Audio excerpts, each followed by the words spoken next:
Gusto is the all-in-one platform designed to take the hassle out of managing your team, from payroll and compliance to hiring, onboarding, and more. With Gusto, you can get back 2 full days each month with all the time you've saved. Go to gusto.com today and learn why over 500,000 small businesses choose Gusto. That's GUSTO.com. Gusto.com. Your ambition just met its match with Robinhood. You push yourself in everything you do, scanning headlines for insights, keeping an eye on the market. Robinhood puts you in control of your money, all on one platform. You expect more from yourself. Expect more from your money. Get started today at Robinhood.com/yourmoney. Again, that's Robinhood.com/yourmoney. Your money, your move.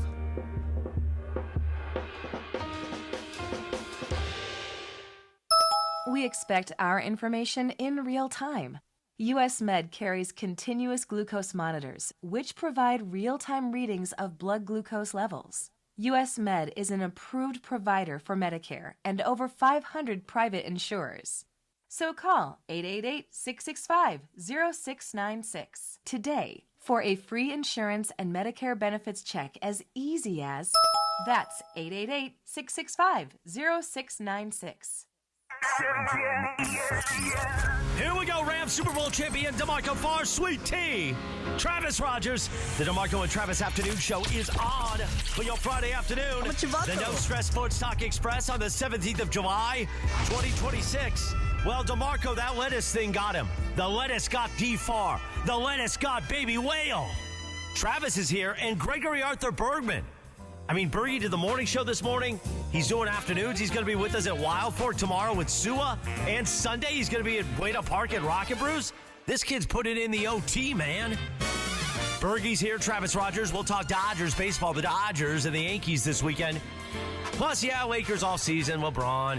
Oh, and we'll walk you up. We've got the BMO countdown to kick off with Mario Ruiz at 6:30 tonight. And then LAFC Galaxy El Tráfico at 7 p.m. Don't miss that, man. Producer Laura's here. Young D, producer DeAndre. Oh. The social team in the back and you. Let's do it. The DeMarco and Travis Afternoon Show. Why don't you shut up? Your Friday afternoon in the Southland right now. Yeah. What's up, Greg? What's happening? I'm just here. I know you are. I'm just hanging out. I know you are. That's it. Hanging I'm out. Here. I'm here. I'm Funchy. We'll talk. I'm Yeah, here. I'm here. Perfect. You're here. Sometimes you might not be here. Sometimes, Other exactly. times you might be back. Who knows? It's going to be You're all gonna over the here place. for a I'm going to be while. next to Laura sometimes, hanging out with her and DeAndre. I might not be in a segment. I might be sitting here. It's a mystery to us all. It is like a grab bag. You're just going to stick your hand in there. We never know what's coming out. Look, I'm not saying that I want to do this, but there was a time in my radio career where I did 6 hours a day by myself. 6 hours a day? 6 hours a day What- by myself. Was that at KLAA or was that? I did 3 for Yahoo and 3 for KLAA by myself. So back how to was back. it split up? It was back to back? 6 hours in a row by myself. But, So like, were you I'm at very- home? How- I don't no, understand. I would do it from KLAA. I did it here for a while too. Now not 6, but I would do my 2 here and then do my 3 on Yahoo. So it was 5 here. I'd do it in that back studio back there where the social team is.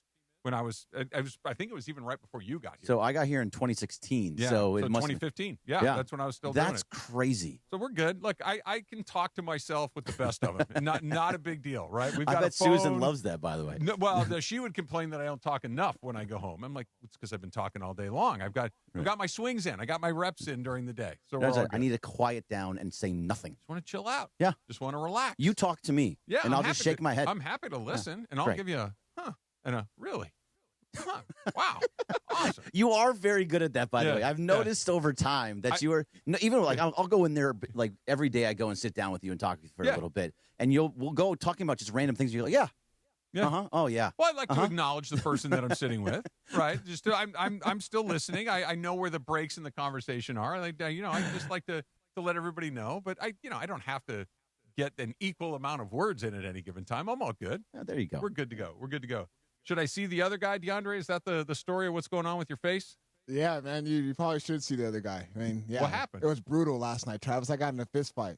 Nah, I'm just playing. Like outside a bar? No. Come So on. you got a little cut over your left got a eye. little cut in my left eye. Let me show the YouTube chat Left eye hawk. Okay. so they can see. But but no, so during the game, we were up by like This is your men's league game. The men's league game. Okay. We're a men's league game out there in Ontario, where I stay at in the Inland Empire, and we were up by about like 6-8 points at this time, getting ready to head into the second half. I kid you not, it was barely like 3-4 minutes into the second half. Mind you, we played 20-minute halves. Okay. And teams started to pick up full court, so they started to get a little bit competitive, and they started to get a little bit, frustrated knowing that the talent level on our team. So you were the better team. Yeah, we were the better team heading into that game last night. And then there's this one possession where one of my teammates, he got fed the ball wide open, shot a 3-pointer, he missed it. So they get a defensive rebound, and if I see it, the guy had the ball way out here when he was rebounding. So me, as in my mentality, I'm like, I'm gonna go hustle for that. So I did, and I poked the ball loose. And we actually ended up getting another possession out of that. Okay. But when I did that, I was underneath him, and his elbow came straight down on my left, literally on the left Just side. an accident? Just an accident. And I looked to the team, and one of the guys on the other team, I'm like, hey, man, I feel like my eye is, like, swelling up. And he's all like, no, man, like, you're leaking. Split. He's like, you're leaking. And then, like, at that moment, like, I just see my jersey is, like, full of it. And what color's the jersey? It was white. Oh, yeah. Of course it was. Yeah. Of course it pink was. now. Yeah, exactly. And then honestly, like the core and everything, and then like I got up, and then like I think I like freaked myself out just seeing like the amount of blood that was lost, and so then I just like I got lightheaded a little bit. And so really? my sister-in-law had to help me out. Okay. And she just, You didn't keep playing, right? No, I was done. Good. Yeah, I had to get evaluated for a concussion and all that. And then you got hit hard. I got hit hard. Yeah. So then got it all cleaned up and everything, and I went to urgent care. And then got that taken care of, and then had to get like 4 stitches. They sewed you up. Sewed me up. That was my first time ever getting stitches, by the way. I'm mesmerized by that. Yeah, that's crazy that is to me. Big, of all this, like, first of all, it bled a lot. Those cuts over your eyes. That's why when fighters get cut up there, it's really a problem because it's easy to get cut because there's bone, right? So you get hit hard enough, the skin just splits, right, and it bleeds like crazy. So anything in your head is going to bleed like crazy, and it's hard to get that bleeding stopped. And I'm glad that you're okay. I'm glad that you don't have a concussion, but I am just absolutely cannot believe that you are in your 20s and you have never had stitches until last night. No stitches, but I do have like a scar on my forehead. So I had that when I was a little kid. Yeah. And I was a toddler running around, playing around with my cousins and my brother, and I ended up hitting my head on the coffee table. So that scar actually ended up getting glued. Oh, yeah. Okay, that works. Yeah, so man, I had so many stitches as a kid. I got stitches on my head. I got stitches on underneath my chin. That's the one I can't believe you don't have. And just about every guy has it right here yeah, because you fall and you hit your chin on the ground, and just like your eye, because there's bone and very little skin, it splits, and you got to get it sewn shut. So the one how it happened to me, and then Laura, I'd love to hear if you have any of these things. But how it happened to me, I was stupid. I was probably like 7 or 8 years old at my buddy's house, and we're swimming. And, pencil dives. I'd go to do a pencil dive. I'd do a pencil dive and like, oh, check this out. I'm going to do a backwards pencil dive. I did the backwards pencil dive. Yeah, right on it. Oh. Right. Ooh, yeah, man. no, You got to create a little space, Greg. You got to jump back. When you do a backwards pencil dive, you have to jump backwards. The goal isn't to just barely scrape your nose on the board as you Came go by. down, smacked my chin on it, and I had to go to the hospital. I also did the back of my head. Was doing backflips off the pool. Okay. And you know how the brick right there? Back of my head, bam. Right in the corner. Ouch. That's lucky you didn't. You get lucky you only had stitches there. Yeah. So that stitches all over the place. I got on my arms and my shoulders, I've had everything. it in my fingers. I've had them in my chin. I've had them in one other place that was kind of a stupid story. I was a little kid, and we were in the grocery store. This was long before plastic bottles were a thing, right? Like all your sodas came in glass bottles. And I was with my dad. I was, 5 tops. And I had collected a bunch of Coke bottles, okay? Like the ones like the Mexican Coke bottles coming in now. Like that's how every Tastes Coke way better, came, by the right? way. Of course it does. So I had, however many glass bottles a 5-year-old can hold, like you're holding a barrel. Only they were all loose. I had just They're all moving around. I had scooped them all up, and I was just kind of holding them against my chest. The one in the middle dropped out and went bang and broke on the floor of the grocery store, and a piece of the glass jumped up and took a chunk out of my leg, and there was blood all over the grocery store. Goodness. And I remember, like, no one was like, "Are you okay?" It's like this, like that. There was anger. There was like, now we have to go to the emergency room. Now we have to get this. Now we got. It wasn't like, oh, you're okay. No. What are you doing? What are you doing? Why did you do that? It was all those sorts of things. So, Laura, what about you? Do you have a scar still? And then, Laura? I do. Yep. Well, you do have scars. Yeah. Check that. On this part of my leg. Man, you're not a kid if you don't have scars all over yourself. Yeah. Laura? So for me, it was if you do anything wrong, it is una bleep because it's your fault. Somehow it was never the cuddle. Are you okay? Ever in my house. Okay. So let's start there. So most of my stitches, scars come from surgeries, but I do have one to your point, the glass bottles. Yep. You know, we were cleaning after a party and I was playing with the hose because that's what we did when we were little. You know, we were getting wet. It was hot. And I accidentally broke one of the glass bottles and I didn't see it, but there was like a piece of glass and I stepped on it. So like it slashed and kind of went in on my heel. So I have like a nasty scar there because they had to sew that. Yeah. And that was weird because you can't step. You know what I mean? You can't step. But luckily it was the summer. But you can't step on that because it was literally you on crutches the heel. for a long time? No, I just like tiptoed on it. Oh, okay. Because they're like it's thick skin, so it's gonna heal fast, but it did need stitches. So that's like the only weird one. I have a bunch of. I mean, you guys seen my gnarly scar from my car accident. I'm broken everywhere, but it's mainly because of hard hitting stuff. You still look handsome, D. Thank you. You look like a little thug. Plus, now it just looks you got a little character on your face. Yeah, you know, a little scar here and there. By the way, when before I actually got the stitches, they like numbed me up. Yeah, it hurt. Yeah, because they're sticking a needle into your face. And they'll like push it up and I was in pain. Did you see the fish hook? I did not see the fish hook. Yeah. So it's crazy. They actually wrapped like my whole head, and like they had like the one side that was like open. Yeah. So they can just only focus on that one area. Just that little bit of skin to focus on. To focus on. So I didn't really see like the needle and everything go through. So there's one of them. I'm sure there's a better medical terminology for this, but it literally looks like a fish hook. How they get the whole thing started, and you can watch him do it. Like my son Bobby, who you guys have all met, he fell down the stairs when he was like 3 years old and hit the banister at the bottom that had a sharp corner, like right on his hairline, like punched a hole in him. And so they're like, "Do you want to watch?" The doctor says, "You want to watch us sew it up?" He's like, "Yeah." So he's sucking on a lollipop, and they're sewing his scalp back together. He's watching it in the mirror as they're doing. He's like, "Oh yeah, that's kind of." I'm like, "Dude, you are a weird." Hell no. I don't need to see 3 years old, stuff. and he's got a piece of candy, so he's good to go. By the way, everyone's asking if we won. We did win, by the way. Good for you. And we're now in first place in the league too. Oh. Yeah, so we're dominating right now. The guys you played yesterday, are they a challenger to the title? Yeah, they're a challenger. They got some guys that can play for sure. Okay. Yeah. Have you played like 2 games, 3 games? We played 4 now. 4, okay. Yeah. So how many games in the season? We played through the middle of August. So yeah, it was probably about like once a week. Yeah, like once a week. Yeah. So also that's only another 4 or 5 games. Yeah. So we're about to wrap it up. That's soon. quick. Yeah. So somebody else in the chat also said, and I'm glad I'm here for this, that you left early to go play the game. Is that right? I did. Yes. Thanks for letting me know. That's all I have to say. Yeah.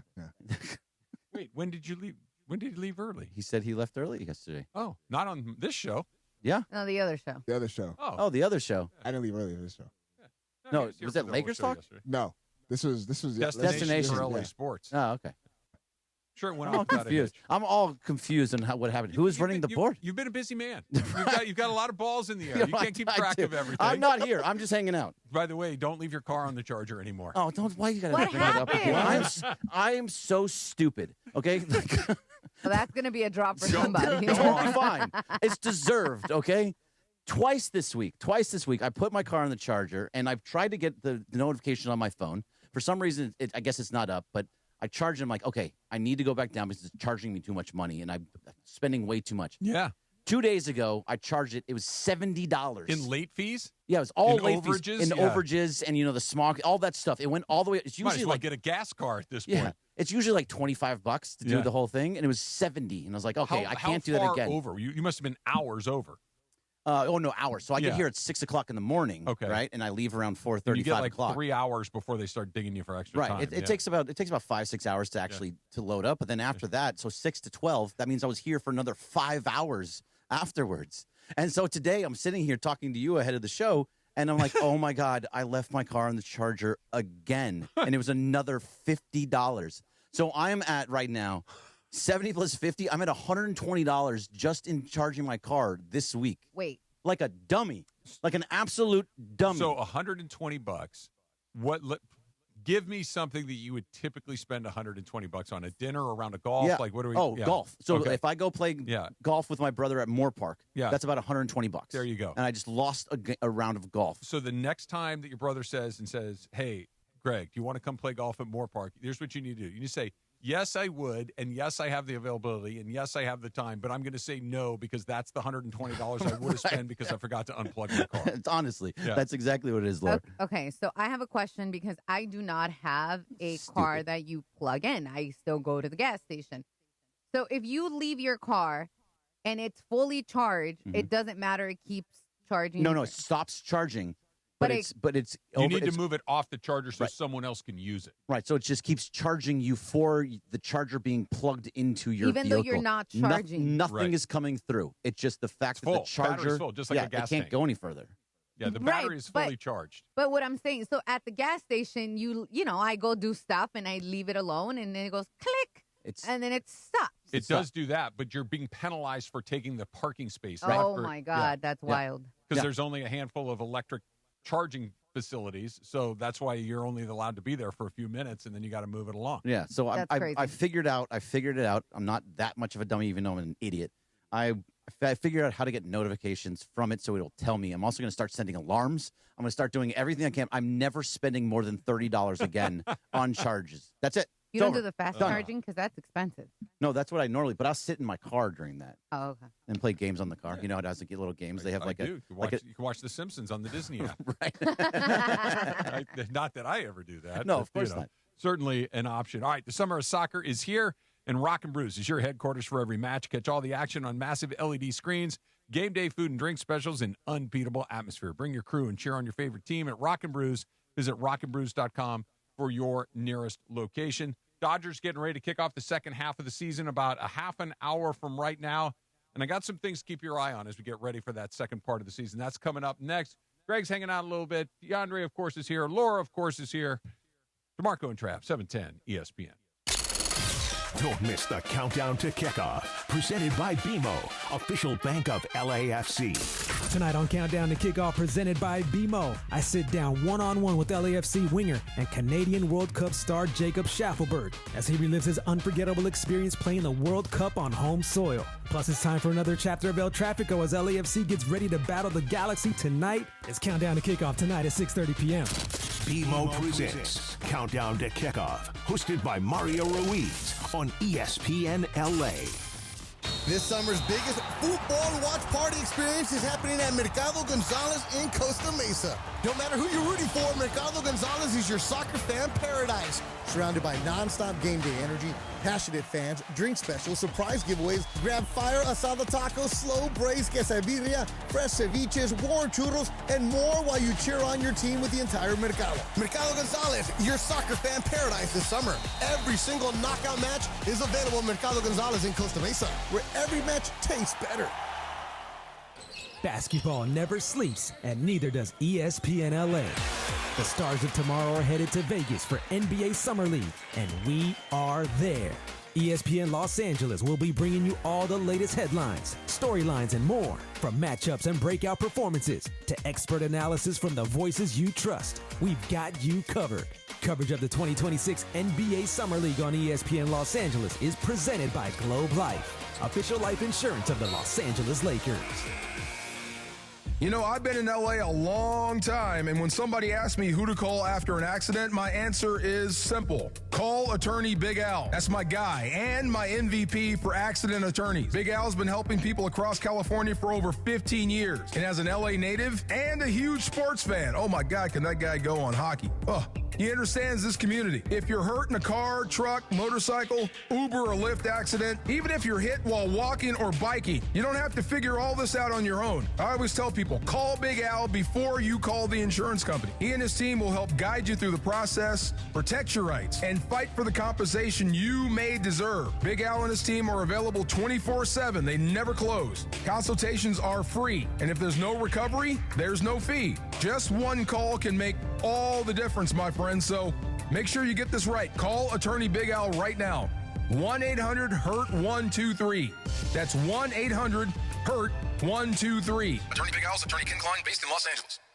My name is Whitney Allen, and I'm a widow. My husband, Ryan, died. We never thought we'd ever have to use life insurance, but the unexpected happened. With Ethos, signing up was fast and 100% online. You can get a quote in seconds, apply in minutes, and get same-day coverage. No medical exams, and you can get up to $3 million worth of coverage. I'm grateful we were prepared. Get your free quote at ethos.com/play. That's ethos.com/play. Paid spokesperson. Time spent on application may vary. Online health questions required.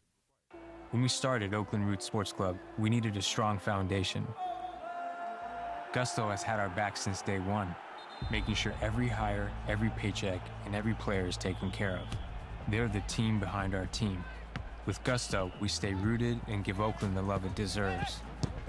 I'm Idris Argandawal, co-founder of Oakland Roots and Gusto customer since 2018. See why 500,000 businesses trust Gusto for payroll, HR, and more. Get started for free at gusto.com/roots. It's DeMarco Farr and Travis Rogers. I can't dance at all. What did you call it, Funchy? The Caucasian two-step. Yes, that's what I got. I got What's this. the Caucasian two-step? The white man's overbite? Yeah, yes, I got that too. Afternoons with DeMarco and Travis rolls on. Back to the guys. Whatever happened to predictability? The milkman, the paperboy, evening TV. Which we don't have.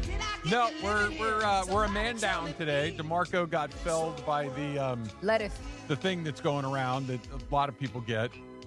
Lettuce, leafy greens, kale, related spinach. Yeah. Look, that no bueno. That's just one of those not in your worst enemy, right? That's just not something. I mean, is there any part of you that's like, I'll drop a couple?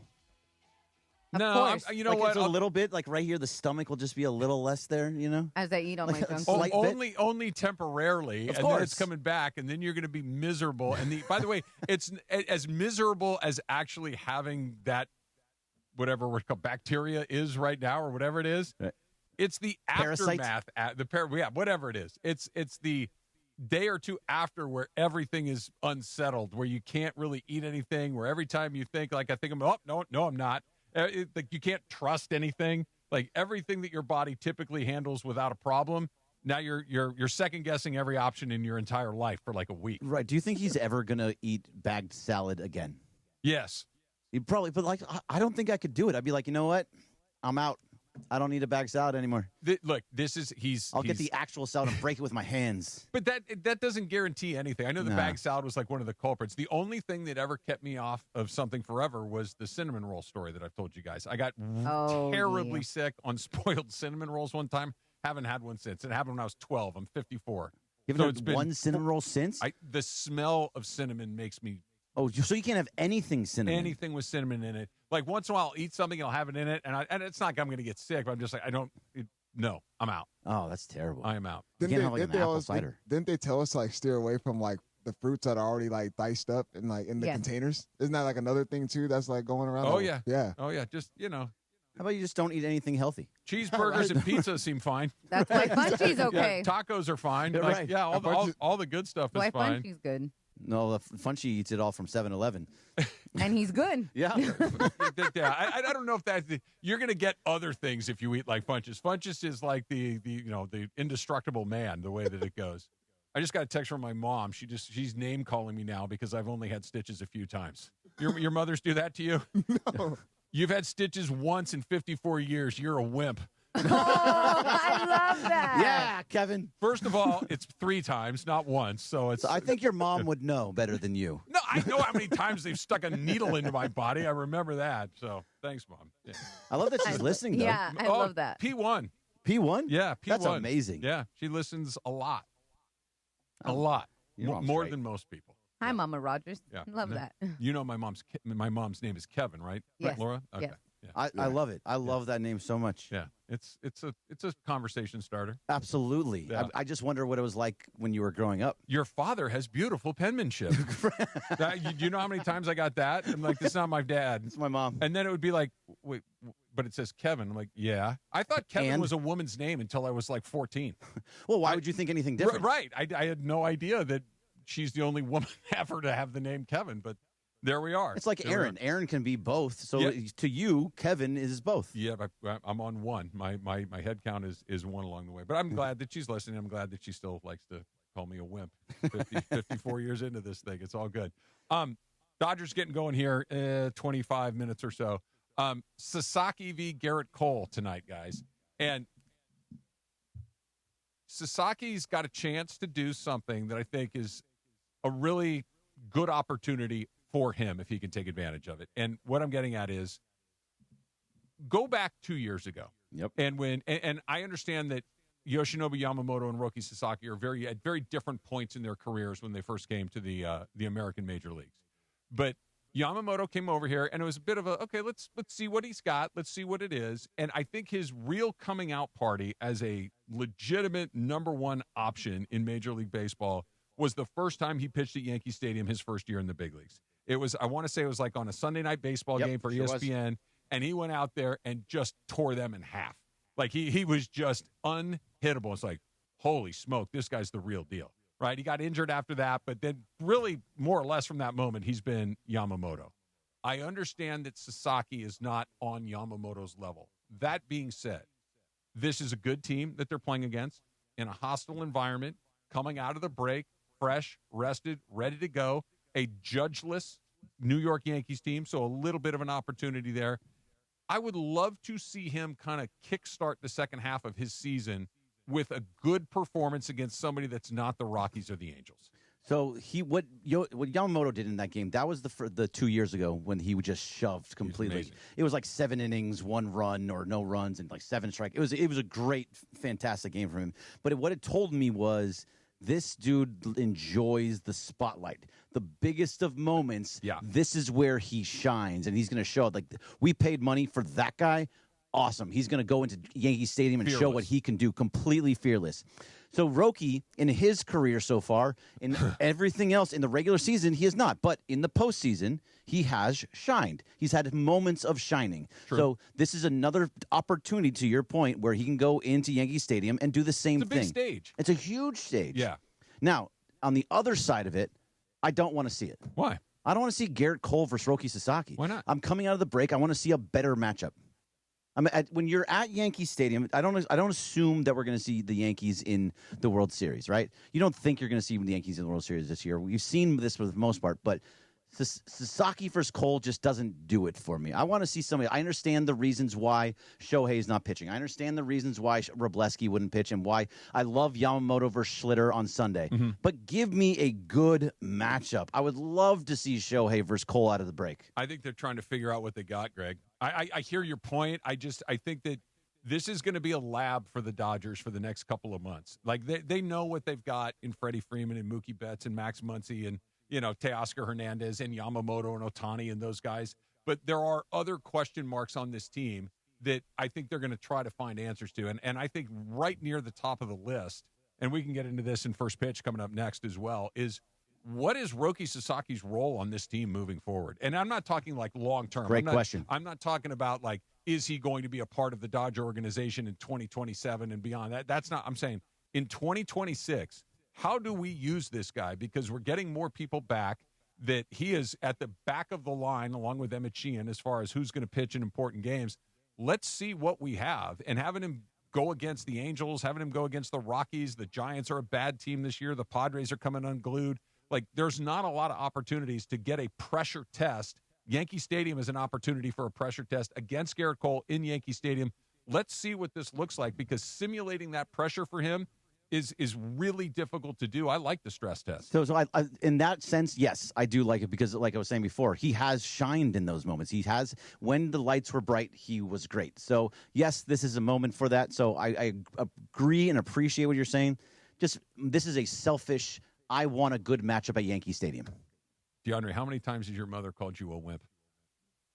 Not often, I'll tell you that. What about you, Laura? She's called me other things, but not a wimp.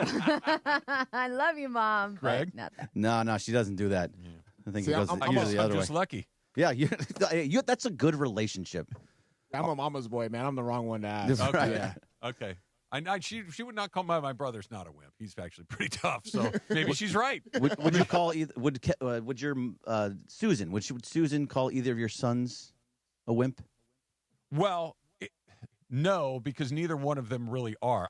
You know what? My mom's right. I kind of am. I am kind of a baby. Now that I think about it, now that I start kind of working through it, she might be onto something along the way. All right, we'll continue to talk about some of those questions that the Dodgers need to answer moving through the second half of the season, which gets underway in Yankee Stadium coming up in just a little bit. That's coming up next in First Pitch.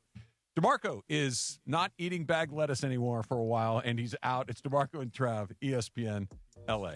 And my friends at Rotolo Chevrolet, they are still knocking it out of the park every single day, every single week, every single month, and every single year, to the tune of 14 years in a row, Dealer of the Year. And, you know, I've been partners with Rotolo now for many years, and I feel so good about telling you guys about what they do every single day because I've got to experience it myself. I've had friends that have gone out to buy cars at Rotolo Chevrolet. They've had the same great experience. I've been in the dealership literally dozens of times over the last several years, and I see the way that people are being treated there by the entire staff, and I just feel great because I know they're going to do the same thing for you too. So if you're thinking about a Chevy Silverado, if you're thinking about a Chevy car or truck, there's no better place to go than Rotolo Chevrolet because Mike Capozio and his team are going to take incredible care of you at Rotolo. It's right off the 210 freeway, Sierra Avenue exit. You cannot miss it. It is an enormous place with all the models and makes that you've been looking for. Pricing, can't beat it. But that Rotolo service, second to none. Right off the 210, like I mentioned, in Fontana, Sierra Avenue exit. And if you don't live on that side of town, if you're not out by DeAndre's neighborhood and it's a little bit farther away to go, no problem. RotoloChevy.com. ROTOLO. RotoloChevy.com. And make sure they know that Travis sent you in. It's time for your Valvoline Instant Oil Change Summer of Soccer Update. Here's Mario Ruiz. The matchup is set for Sunday's 2026 FIFA World Cup final, and it's a blockbuster. Argentina came from behind to knock off England, punching its ticket to a second straight World Cup final. Lionel Messi keeps adding to his legacy. At 39 years old, he's still leading Argentina and sits one win away from back-to-back World Cup titles. Standing in his way is Spain, led by 19-year-old sensation Lamine Yamal, who has been electric all tournament long and led Spain into its first World Cup final since winning it all in 2010. It's legend versus the next generation, Argentina versus Spain. One match left to decide the 2026 FIFA World Cup champion. And that's your Valvoline Instant Oil Change Summer of Soccer Update. Valvoline Instant Oil Change, home of the 15-minute drive-through oil change. From kickoff to the final whistle, performance matters. Keep your vehicle running strong. Visit SoCalOilChange.com for a special offer and locations near you. John Ireland here. You want a vodka that's championship caliber? Look for Blue Ice Vodka at Ralph's, America's largest potato vodka. Double gold rated, just 64 calories an ounce. Classic, Huckleberry, or double espresso. Blue Ice Vodka. Vodka with standards. Dive in Saturdays at Oasis Pool. It's just like going to the movies, except the floor's a lot wetter. Now your top reasons to visit Morongo. SoCal's best outdoor movie theater. Dive in movie night at Oasis Pool every Saturday. Number 2. The biggest soccer watch party of the year is at Sideline Sports Bar the 19th. Meet the players from Ave Alta. And the number 1 reason. We're giving away a Chevy Silverado truck the 26th. Morongo, good times. Less than 4 in 10 kids aged 6 through 12 are playing sports regularly. 4 in 10 kids? Let it sink in. Just 4 in 10 kids. ESPN is building a nationwide coalition powered by Disney called Take Back Sports, with the purpose of training more coaches, expanding access, and creating community-driven sports programming that puts kids and fun first. We're working on that story. We hope you'll join us. Visit takebacksports.org to learn more. Get in the zone, AutoZone. The sounds of summer. They're great until they're not. Luckily, AutoZone has free battery testing and charging. Let me check that for you. To help make a rough moment smooth. Don't miss the Celebrate Free event at AutoZone. Free products with select deals until July 27th. And free services every day. Restrictions apply. Get in the zone, AutoZone. It's DeMarco Farr and Travis Rogers for your afternoon drive. So, I fall kind of sort of frequently. Yeah, but you get back up. I get so far. Yeah, you get up. There you go. DeMarco and Travis continue. Here are the guys.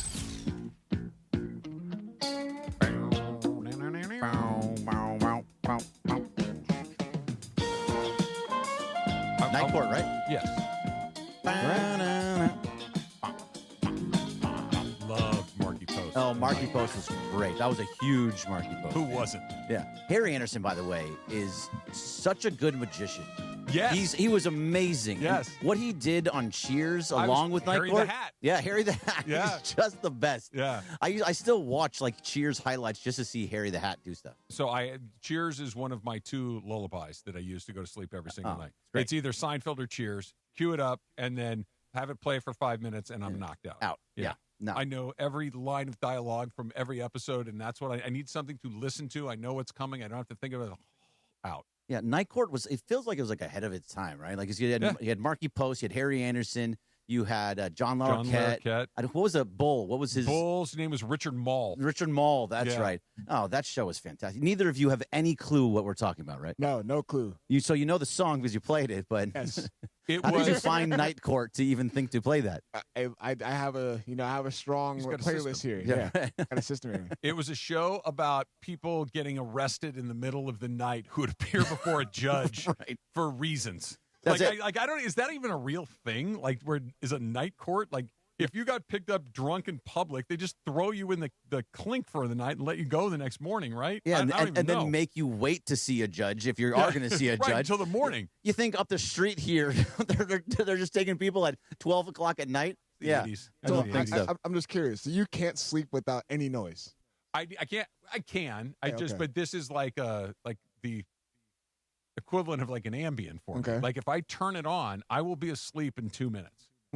Yeah. Wow. Okay. I need nothing. I need dead silence. Yeah. Nothing. I can do that. That just takes a little longer. Maybe white noise. White noise is okay. Yeah. But no TV, no nothing. Like if I hear someone talking outside, I'm awake. Do you scroll a little bit on your phone? I don't. No? Okay. I don't. I'll read occasionally, but before I knock out, it's on. Hear that cheer song where everybody knows your name and goodbye. Boom. See ya. See you later. I will frequently not even make it to the song. It's just that opening Norm scene, and then we're on to the next off thing. to the races. All right, so let's keep on Roki for a second. Yeah. What do you think they end up doing with him in the second half? Because let's just assume for a second, and these are some of the other things we'll get to, but let's assume Snell and Glasnow are back. Yeah. Okay? Yamamoto is your numero uno. Ohtani is a close second at this point. We'll get to him and his health in a minute. Then you've got Glasnow and Snell, who I think still slot in as 3 and 4 just because of the track record that they have. You only use 4 guys in the postseason, right, as starting pitchers. Justin Robleski was just an all-star. So in the event that one of those guys is unavailable, Justin Robleski slides into that role as the 4th guy. Yep. Emmett Sheehan is going to the bullpen because at least Emmett Sheehan throws the ball over the plate most of the time and has shown that he can compete. For a couple of innings at a time, too. Yeah, no, real short leash with him Right. for sure. But what do you use Roki Sasaki for? He doesn't throw the ball over the plate. You can't walk people in the playoffs. How do you use him? So you have to put him in the bullpen if you do even put him on the roster at all. I think that's the question. That's the only thing. So him not make. So I think for the rest of the season, what you're going to do is because you're in a 6-man rotation, right? So like you still have to consider Eric Lauer, Robleski, and Sheehan. So then at that point, you're now at a 7-8-man rotation when everybody's healthy. Mm-hmm. So guys, Sheehan will move to the bullpen like you were talking about. That's an easy move question. because you don't need him to start. I don't anymore. think Lauer's here by the time you get to October. So unless maybe. guys start to fall off to the side. So, but even maybe it's also we don't know when Snell's going to get here. We don't know when Glasnow is going to get here. So to have that arm that can give you 6 innings, I don't know why you'd move him. And really, what can you get for Eric Lauer? Maybe you might be able to get some low-level prospects. Some depth. Yeah, some depth. Maybe. Organizational depth. Sure. I'm not talking No. major league depth. Minor league depth. Yeah. Yeah. So I think the only thing is you give him a couple more starts. You give him into the middle of August, and if he is still struggling, then you start shortening because he's stretched out right now. So you need to then start figuring out, can you pitch on shorter rest? Can you pitch on back-to-back days? And see how, because he did it in the postseason, he did it a bunch last year. Can he go back to that for the stretch run? And then you start doing that middle of August, get it into September. and really just straight out of the bullpen to see if he's even available out of the bullpen. His effectiveness in the postseason last year, I think, is misremembered a little bit. He was really good against the Phillies, not very good against the Brewers, and not very good against the Blue Jays. Like he had some really big moments against the Phillies that don't get me wrong. If he doesn't do what he did, Dodgers probably don't win the World Series because he won them at least a couple of games and gave them length where you weren't expecting it, got out of some tricky spots. But they went away from him pretty quickly after that. They did not continue to go out there. So this idea that he can just slide back into the bullpen, I'm not so sure. And here's why. The problem with him is that the compete doesn't appear to be there at the level that it needs to be. Like when you listen to Dave Roberts talk about him, there's almost never a time where he doesn't talk about, we want to see compete. We want to see him attack the zone. We want to see him dig it. And that is just very clearly meant for Roki to hear, not for Greg or Travis or DeAndre or Laura to hear it. It's for Roki to like, dude, you need to attack. If you don't attack, we can't use you. We don't trust you if you don't attack. And he doesn't. And on the occasions that he has, he's been pretty good, but it's typically been against teams that are of lesser quality. And that trust tree that Dave Roberts always talks about does not have a branch on it for a guy that I don't know is going to go out there and attack people. See, and I agree with that. But he was attacking in May when he started to pitch really, really well. But also going back to last year, think about what happened ahead of the time before he started pitching. So he was gone. He was gone from the major leagues for a really long time in the minors. Most of the entire year. Yeah, exactly. So then he came up to the majors, and he was just kind of this unknown guy who was just somehow turned into the closer, the de facto closer somehow. But it was on a short timeline. So now he's up with the major leagues for the entire year. It's a little bit different than coming from the minors up to the majors. So I think with him being here and then going into the bullpen, he understands the hitters that he's facing over and over again. So movement, well, you still have to set him up to get him in the right space. Yep. I feel like he can do it more so than he did even last year. Last year against the Phillies, he pitched 4 1/3 innings and was lights out. Yeah. Then against the Brewers, and again, they were up 4-0. So there was a little bit of wiggle room there. He only pitched 2 innings. Against the Toronto Blue Jays, he only pitched 2. And again, the Brewer series was quick, so maybe that, but the Toronto series went 7 games. You had an 18-inning game. You had an 11-inning game, and he still only pitched 2 innings. Right. Like they clearly did not trust him, and he's done nothing to earn more trust since then. No, I mean, think about that. He only pitched those 2 innings because they clearly didn't touch 2.2 to be accurate. Right, yeah. But even so, he was only in there because it was he had to go in there at those times. Yeah. You're talking about the 18 inning and a couple other times, but then he comes into to spring training and he's being pulled out in the first inning and then going back in the second inning because he's just a complete mess. So he's just not a top level pitcher right now. And he still has all the stuff, and he has the stuff. A lot of this is, learning the third pitch. 100%. Like this is a work in progress, to be sure. I just wish that it was more, hey, they're hitting him, and we got to fine tune some pitches, and as opposed to, hey, we got to get in the strike zone. Yeah, we have to throw the ball over the 100%. plate more. Oral talks about this all the time, not specifically about Roki, but I've heard him talk like, trust the stuff to work off the barrel of the bat. Just throw the ball and let the natural movement of your pitches take care of the rest. That everything doesn't have to be perfect. It just needs to be good. And I don't think that he trusts that good is going to be good enough, that he's trying to be perfect and he's missing by a mile. And because the Dodgers have guys that do trust the process. Like, look at Justin Robleski. He's constantly inside the zone. No doubt. And it's with 2 pitches. He added the curveball, so he has 3 now. But the fact is that he is constantly attacking. But it's not just that. He trusts the defense behind him. Whereas I don't know why Roki doesn't do that. I think he's afraid of getting hit. Yeah. I don't think it's not a trusted. I think it's I don't want to get hit hard. Therefore, I'm going to try to live on the edges, and that doesn't work. Yeah, because when he does hit the zone, it is going out for a home run consistently. And now here at Yankee Stadium with that short portion on the right field, man, if he leaves one up, that thing is gone. There's our pal Oral right there getting ready for the game. What's up, Oral? Sua Cravens, Chris Morales, and that guy right there, Greg Bergman, tomorrow for a live broadcast, 1 o'clock, Wild Fork Match Day Food Fest in Long Beach. The first 400 guests score a free Wild Fork gift card. Tomorrow at 1 o'clock, admission is free. RSVP at ESPNLA.com and click on the Wild Fork Long Beach Match Day Food Fest tile. Greg will be there, And you're everywhere this weekend. This weekend is a crazy weekend. So like today, I'm staying late with you guys today, where I'm just here. I'm just hanging out in random spaces. But then tomorrow, the Wild Fork, that's gonna be a lot of fun. Sue's gonna be on the Big Green Egg. There's gonna be a bunch of food out there. Come hang out. There's already over 1,000 people RSVP'd for that. And then Sunday's the really cool one, the Rock and Brews in Buena Park. That's gonna be so much fun. Come out. It's not that far, Trev. It's really not that bad. Watch the final with me. Let's have a beer. Than you think. That's a very compelling argument. I would like to hang out with you. I'd like to have a beer with you. Buena Park's like 30 miles from my house. Yeah, it's about 30 miles from my house, too. Yeah, but I drive 50 miles every day. So no, I get it. We'll see. I'm not saying no. Come hang. Oh, I see. That's a good thing. I'm not saying no. I love that. Also didn't say yes. We'll see how it goes. If it was any other day. Race to the Crown is coming up next. It's DeMarco and Trav, ESPN LA. Hi, this is Sean McVay of your LA Rams. The Rams play here. KSPN, Los Angeles. 710 ESPN. A good karma brands radio station. The second half of the MLS season is here, and it starts with the biggest rivalry in the league. Expect the unexpected, throw the records out, whatever you want to talk about with this match, it fits. Tonight, LAFC heads to Carson to battle the Galaxy in another battle for LA.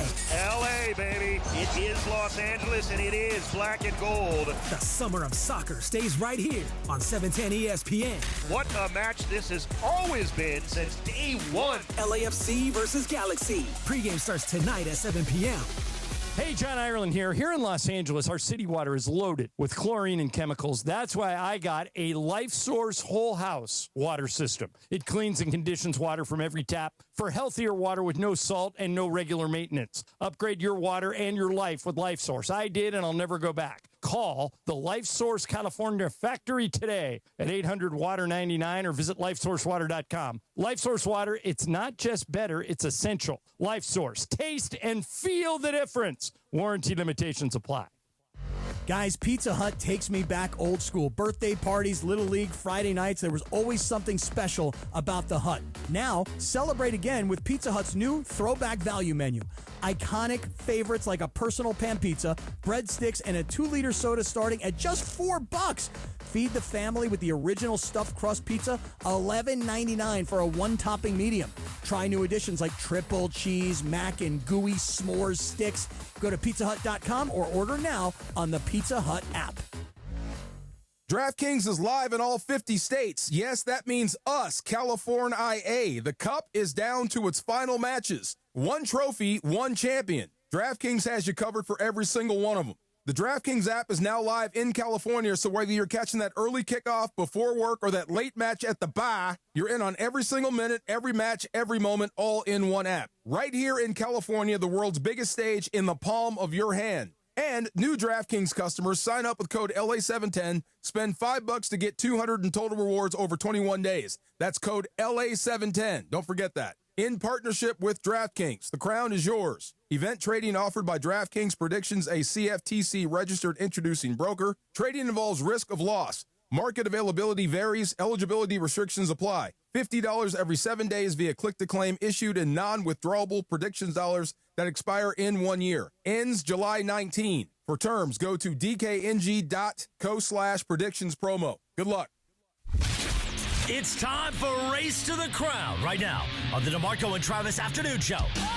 Race to the Crown is driven by Rotolo Chevrolet, California's #1 Chevy dealer 13 straight years. Huge inventory, outstanding service. Rotolo takes pride in doing it right.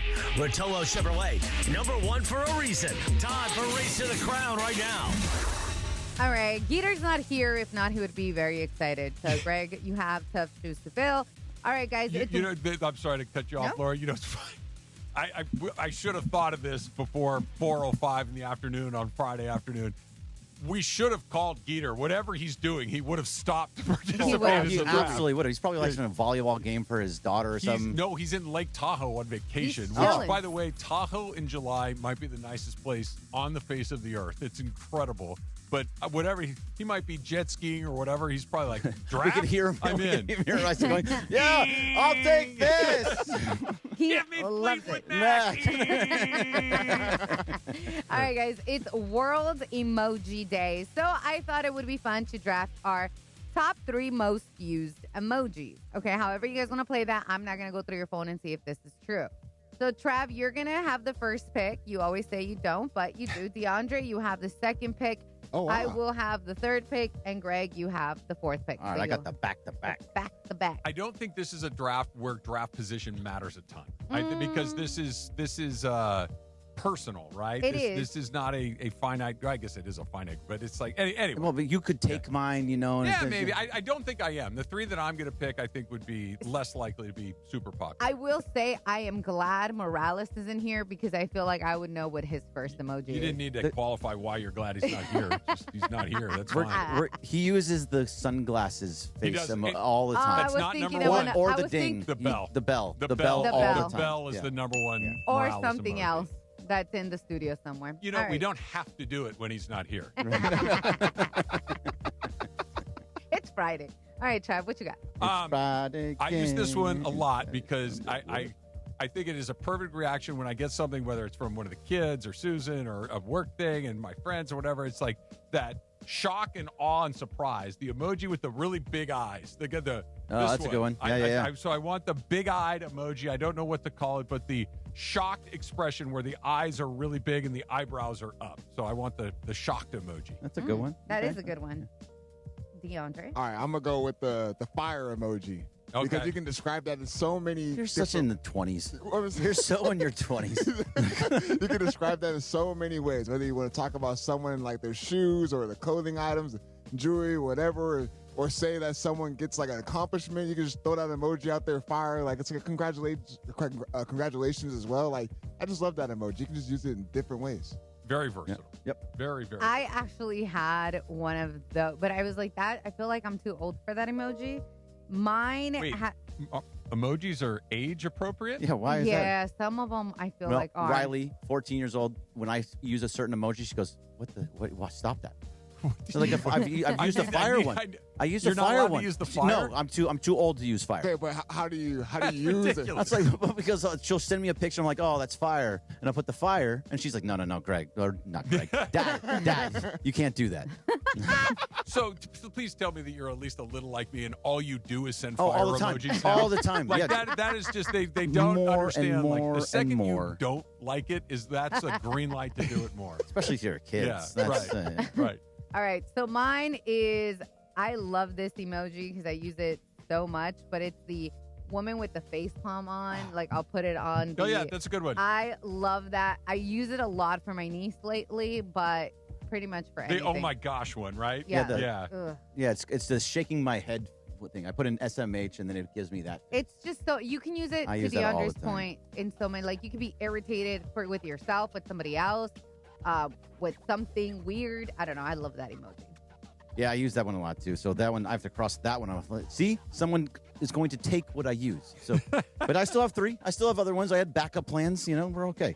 So I use. This isn't technically an emoji. So does emoticon work in this situation? Am I allowed to use an emoticon? I think so. Which the emoticons are just like the lines. The actual keyboard characters. Yeah, the keyboard characters that create an emoji. Yes, I think so. So I use the shrug emoji. The one like the guy that goes like this, but I don't use the one on the keyboard. It's the one where it's like the line, and like the bracket to make a face. Again, I use that one all the time. Showing that's your my age. favorite one. Yeah, that's fine. Totally fine. I like love that one. Showing your age. I've changed it in my phone so that if I type shrug, that's the emoji that comes up, or emoticon, whatever you want to call it. So that's one of them. And then I also use, I don't know if I can, if we're posting this on here, I don't know if I'm allowed to do it. Said you're over the hill.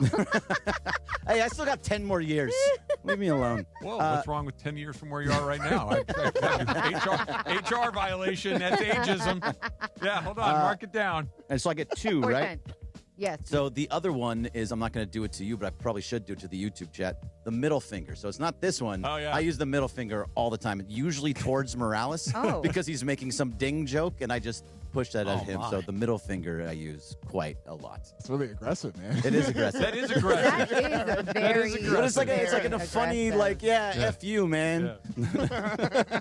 I was not having that on the bingo card. Yeah, middle finger was an early pick, too. Yeah, Okay. very I'm a early. second. It was a second. Very specific. I probably should.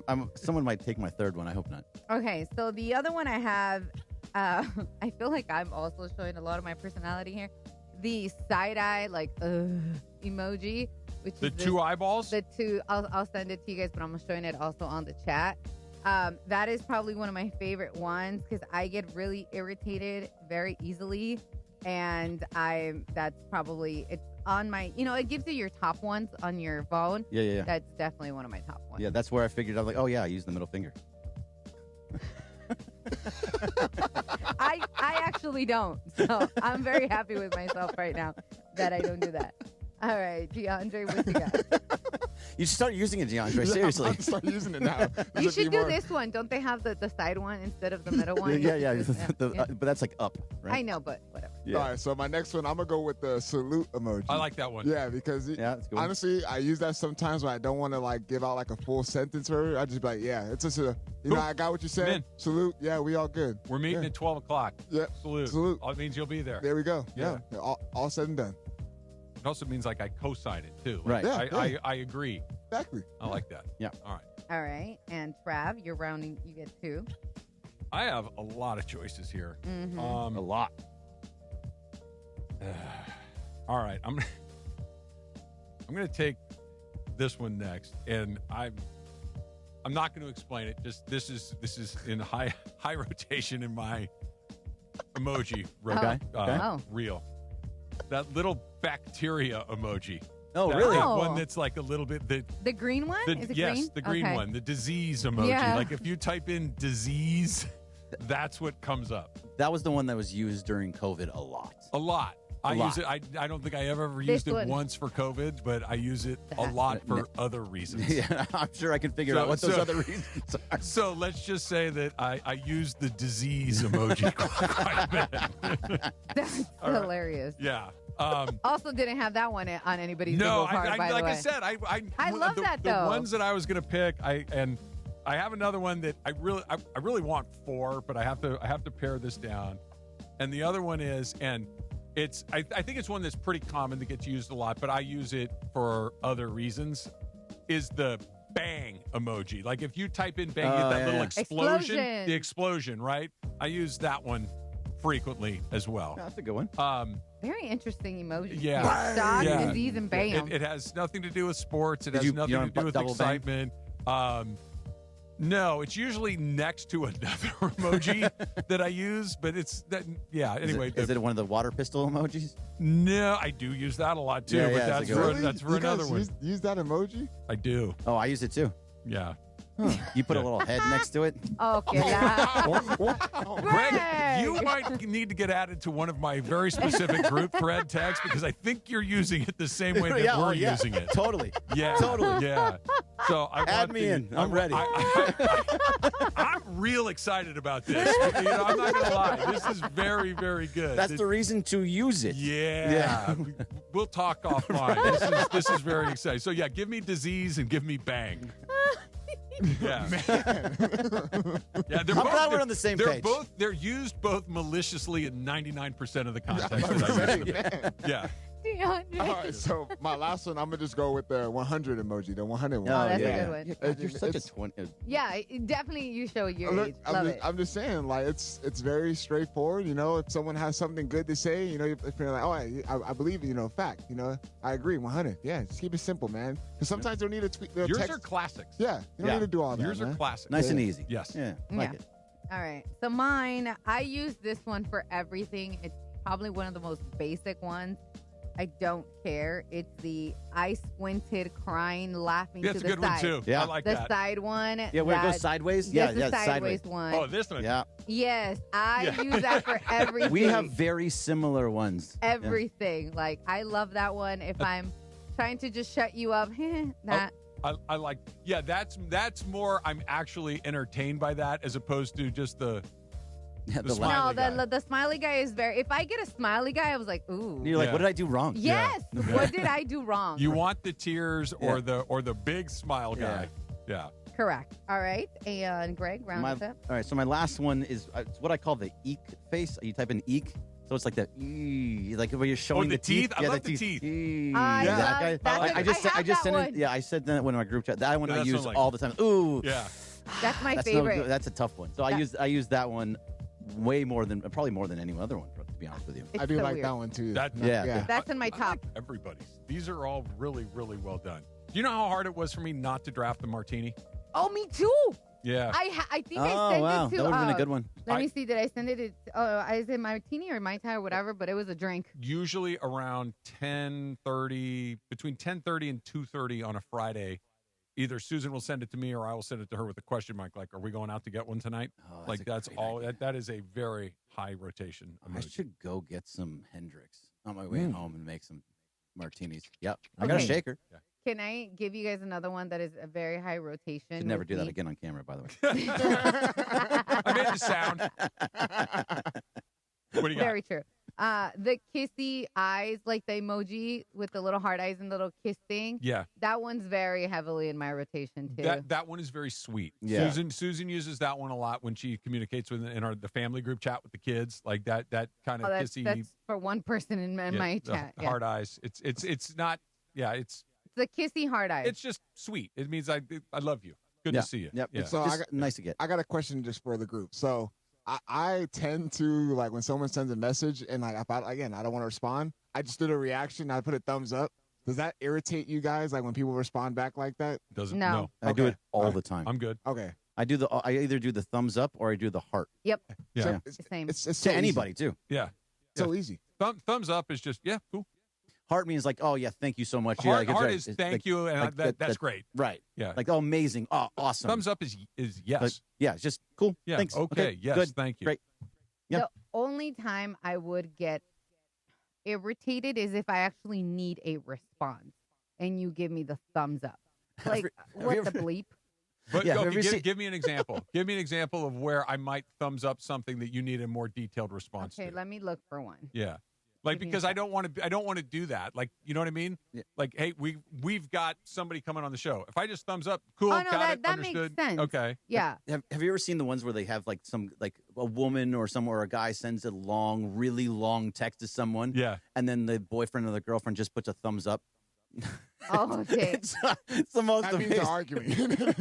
Like, I'm not reading all that. Cool, great, sounds good. Yeah. Okay, Trav, I did find one. Okay. So we were planning something with a friend because, birthday week, whatever. Yep. And I said, okay, do you prefer X time or X time? Thumbs up. Oh no, that's a bad use of You the know what I thumbs mean? up. Like, no, bro, give me Yeah. a response. Yeah. Like, I need A or B, Right. not the Yeah, thumbs no, that's up. bad. That's bad thumbing. That's basically saying your choice, whatever you want. No, it's That's not. Cool. It's ambiguous. It's Like- ambiguous. Because if you say your choice, you need to write back either is fine or your choice. But thumbs up means yes. I think I would follow along with that. Like if Jean's like, do you want steak or chicken tonight? I'm like, cool, whichever one. Don't care. No, that means you've just not answered the She question. might get angry at me, I but figured- I think I would do that. One of the group chats has Don't do already that. weighed in. Like, invite him to the chat. Yeah, Yeah. Put me in. Put me in, coach. Yeah, you. This is exciting. There's a very specific group of people that get into this. Join us for the World Cup final this Sunday, July 19th at noon. Rock and Brews in Buena Park. Again, Greg Bergman will be there with the Milagro weekend. Margarita Mobile celebrating the summer of soccer. Tequila never tasted brighter. Milagro Tequila. Please enjoy responsibly. Have you ever seen the Milagro tequila truck? I Or have the not. Margarita truck? It's No. amazing. Yeah? It's this big truck. It has a speaker on the top of it, and the guy that drives it all around the country. Really? And he drives it. Like, Oh. he was here last time for when we were at the boat, the Clearance Okay. Galley. Yeah, yeah. And he was telling me, he's like, I just got back from Miami. Oh, wow. So he just drives around and he plays music while he's doing it, and then so it opens up and it's a bar. What color is it? It's like a blue and Is it yellow. the blue Yeah, one the with blue the- one. okay, Yeah. yeah. So like Cool. it just the windows open up on the side of the van, and it's a bar. That's cool. It has taps. It has a whole thing. It's great. I'm in. Yeah. See, again, come to selling me. Rock and You're Brews in selling Buena me. Park and get free, or not free, but you can get some Yeah. freshest margarita. Oh, that looks like that's cool. I just Googled it. Yeah, it's pretty cool, right? Yeah, I have. Sounds good. It's cool. Race to the Crowns, driven by Rotolo Chevrolet, California's #1 Chevy dealer. 13 straight years. Huge inventory, outstanding service. Rotolo, they take pride in doing it right. Rotolo Chevrolet, #1 for a reason. Aaron Donald is not officially in, but it seems more and more likely that's just a matter of time. That's coming up next. Greg's hanging out. DeAndre's hanging out. Laura's hanging out. I'm hanging out. DeMarco is eating bagged lettuce. DeMarco Not and Trav. anymore. Not anymore. Well, hopefully not. 710 ESPN. Don't miss the countdown to kickoff. Presented by BMO, official bank of LAFC. Tonight on Countdown to Kickoff, presented by BMO, I sit down one-on-one with LAFC winger and Canadian World Cup star Jacob Schaffelberg as he relives his unforgettable experience playing the World Cup on home soil. Plus, it's time for another chapter of El Tráfico as LAFC gets ready to battle the Galaxy tonight. It's Countdown to Kickoff tonight at 6:30 p.m. BMO presents Countdown to Kickoff, hosted by Mario Ruiz on ESPN LA. Looking for a vodka with standards? Blue Ice delivers. American-made from Idaho potatoes, gluten-free, non-GMO, and only 64 calories an ounce. Enjoy the classic Huckleberry with lemonade or award-winning double espresso. Blue Ice vodka, premium taste, nothing extra. Hey guys, if you're heading into summer without a medical emergency kit, you're taking a risk most people don't think about until it's too late. Summer colds linger and can turn into sinus infections that could last for weeks. Getting sick right before vacation can derail everything. And when you're traveling, finding a doctor and a pharmacy can be really stressful. That's why I ordered a medical emergency kit. It's like having an urgent care and a pharmacy right at home. It includes essential prescriptions like amoxicillin and generic Z-Packs to treat wide ranges of common and serious illnesses. So if you wake up sick, at home or on the road, you already have what you need. No waiting for your doctor, no hours at urgent care, no pharmacy lines, no copays. You just match your symptoms to the right prescription in your guidebook, or you call the telemedicine doctor standing by. Start on your bed sooner and feel better faster. Every home needs at least one medical emergency kit. Order yours online in minutes, and it's shipped to your door. Save $45 with our promo code 710 at urgentcarekit.com/710. Promo code is 710 at urgentcarekit.com/710. Hey, John Ireland here. Tired of watching life from the bench? It's time to get in the game. Globe Life is looking for people who want more than just a job. Set your schedule and help families protect what matters most. No experience? No problem. Training is provided, and you don't need anything to get started. It's not a desk job. It's a shot at building your legacy on your own terms. Your road to the championship starts at globelifecareers.com. Globe Life, official life insurance of the Los Angeles Lakers. Rich Eisen here with some advice. If high-interest credit card debt is grinding you down, it might be time to call an audible with a SoFi personal loan. It consolidates your debt into one low monthly payment with no fees required. And with as soon as the same-day funding, you can make the right play fast. Call an audible on your debt today at SoFi.com/debtplay. Loans originated by SoFi Bank N.A., member FDIC. Terms and conditions apply. NMLS 696891. Fast funds terms apply at SoFi.com/debtplay. Veterans and active duty service members, when your call to service ends, your mission doesn't have to. Go from GI to IT in just a few months at My Computer Career. Prepare for a high-demand career in cybersecurity, protecting people, systems, and institutions from real cyber threats. Cyber warriors are needed now. Will you answer the call? Go to mycomputercareer.edu/CWP to learn more. That's mycomputercareer.edu/CWP. An elite CompTIA certification partner. VA education benefits are available to those who qualify. This is the afternoon show with DeMarco and Travis. We're all here. We're all ready to go again. What's happening? How's your butt? More DeMarco and Travis right now.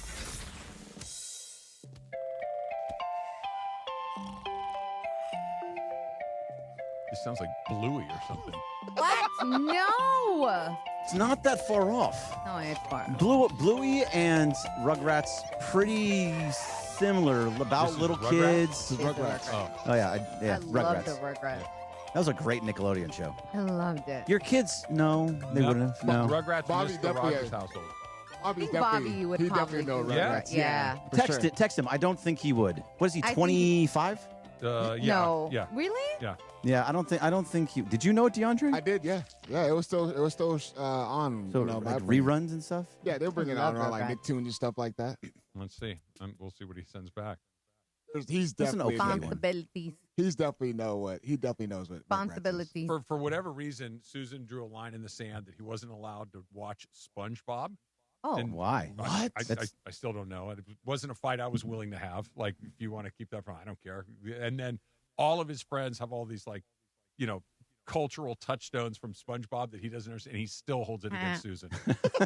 As he should. And then she's like, you let Michael watch Family Guy and The Simpsons, and I couldn't watch SpongeBob. We're like, here's the third kid. We let him do whatever he wants. Yeah, You've been over it. my mom didn't want to let us watch Looney Tunes. Remember I told you guys? Oh, yeah. I watched Looney it. Tunes. She had a weird thing with Looney Tunes. I mean, It was super violent. Very violent. She didn't. Yeah. I mean, we snuck it in here and there, and then we just decided we were going to watch it. But when she would catch us, it would be a no. Bobby has weighed in. Some, not a staple of mine, though. Yeah. But he knows. But At least he knows it. Yeah, Okay. He knows. Okay. He knows it. So, Laura, get the Rappaport sound ready, please. I want to play this because tell me if you guys agree with this, that we've gotten to the point with the Aaron Donald situation where the only surprising news would be news that he is not going to play, because let's take a listen to this, and I think this backs up where I'm coming from. The Aaron Donald stuff is really interesting. Like, my sort of inclination at the beginning of this was like, nothing, not a big deal. But, like, it sounds like he's really training to see. Like, he's been, I don't know if you guys follow him on Instagram, but he is pretty jacked. But to get in football shape is a little different. So it sounds like he's going to get in football shape and then see, and, like, this is a really intriguing possibility. I mean, adding Aaron Donald at 35, I know, but still incredible. Like, the Rams are on it. This is an interesting one to keep watching. All right, so that's from Pat McAfee. First of all, intriguing is the lowest level of adjective that I would use. It's fascinating to me that he might come back at this point, but yeah, I'm sure he wants to see how his body would respond to some football training, but he knows what it's going to feel like. He's in immaculate physical condition. That I think this is just, I want to knock a little bit of the rust off, and beyond that, I don't think there's much more to it than just figuring out how to get the guy paid and how to slide him in and turn him loose. Is that what it is? It's really about figuring out the payment, right? Because it seems like it's going to happen, but they can't announce it until they can figure out how to pay him. I don't know where they are on the cap. You usually know that better than I do, but if that's what's holding this up, that could be the only thing I feel like that's holding it up at this point. But it's an easy fix, right? It's an easy fix. Restructure something here, change just something go to there. Matthew Stafford and say we're going to push some of the money from here to there, and everybody. And you don't think Matthew Stafford wants him to come back? Everybody's still going to get their money. You just got to have to kind of shake it up where it is. And I don't think Aaron Donald is coming back to put another X amount of $1 million in his bank account. I think he wants to come back to win another Super Bowl, to play more football, to see if he can do what really doesn't happen very often, which is leave the sport for a period of time, come back at a very high level. I think money is, I understand you have to do it for the legal purposes of it, the cap purposes of it, but I don't think there's a negotiation taking place. It's just a matter of logistically finding a way to get him paid. Yeah, I just don't know what else reason there would be. But also, how old was Michael? Sorry, Laura. How old was Michael Jordan when he retired the first time for 2 years? Because then he came back and won 3 championships. If he was in I would assume he was in his low 30s or right around 30. So he's not probably as far off. I don't know exact age. What was that, Laura? Well, my thing is, Ian Rappaport made a good case, because DeMarco talks about this all the time, where you can be in shape, but football shape is different. And him going out there, maybe that was the point. Like, hey, let me see if my body is in football shape. Can I get my body back in football shape? Because being fit shape and being football ready to be out there is different. And DeMarco talks about it all the time. So maybe he's like, hey, I am in shape, but I might not be there. And he left at the top. Is he going to come back and that pressure, we talked about that pressure that he's going to have to be back there? Well, the part about his body being in football shape, I think is a good one. I think that, but again, this is not somebody who just went home and was eating ding-dongs on his couch, right? This is a guy that is in there lifting weights like he's getting ready for the Super Bowl tomorrow. So I think that the change from just being in the gym shape to being in football shape, it will be as easy as it can be for him. I'm not saying it's easy, but however you can make that as easy as possible, I think that's where he's put himself in a position to do that.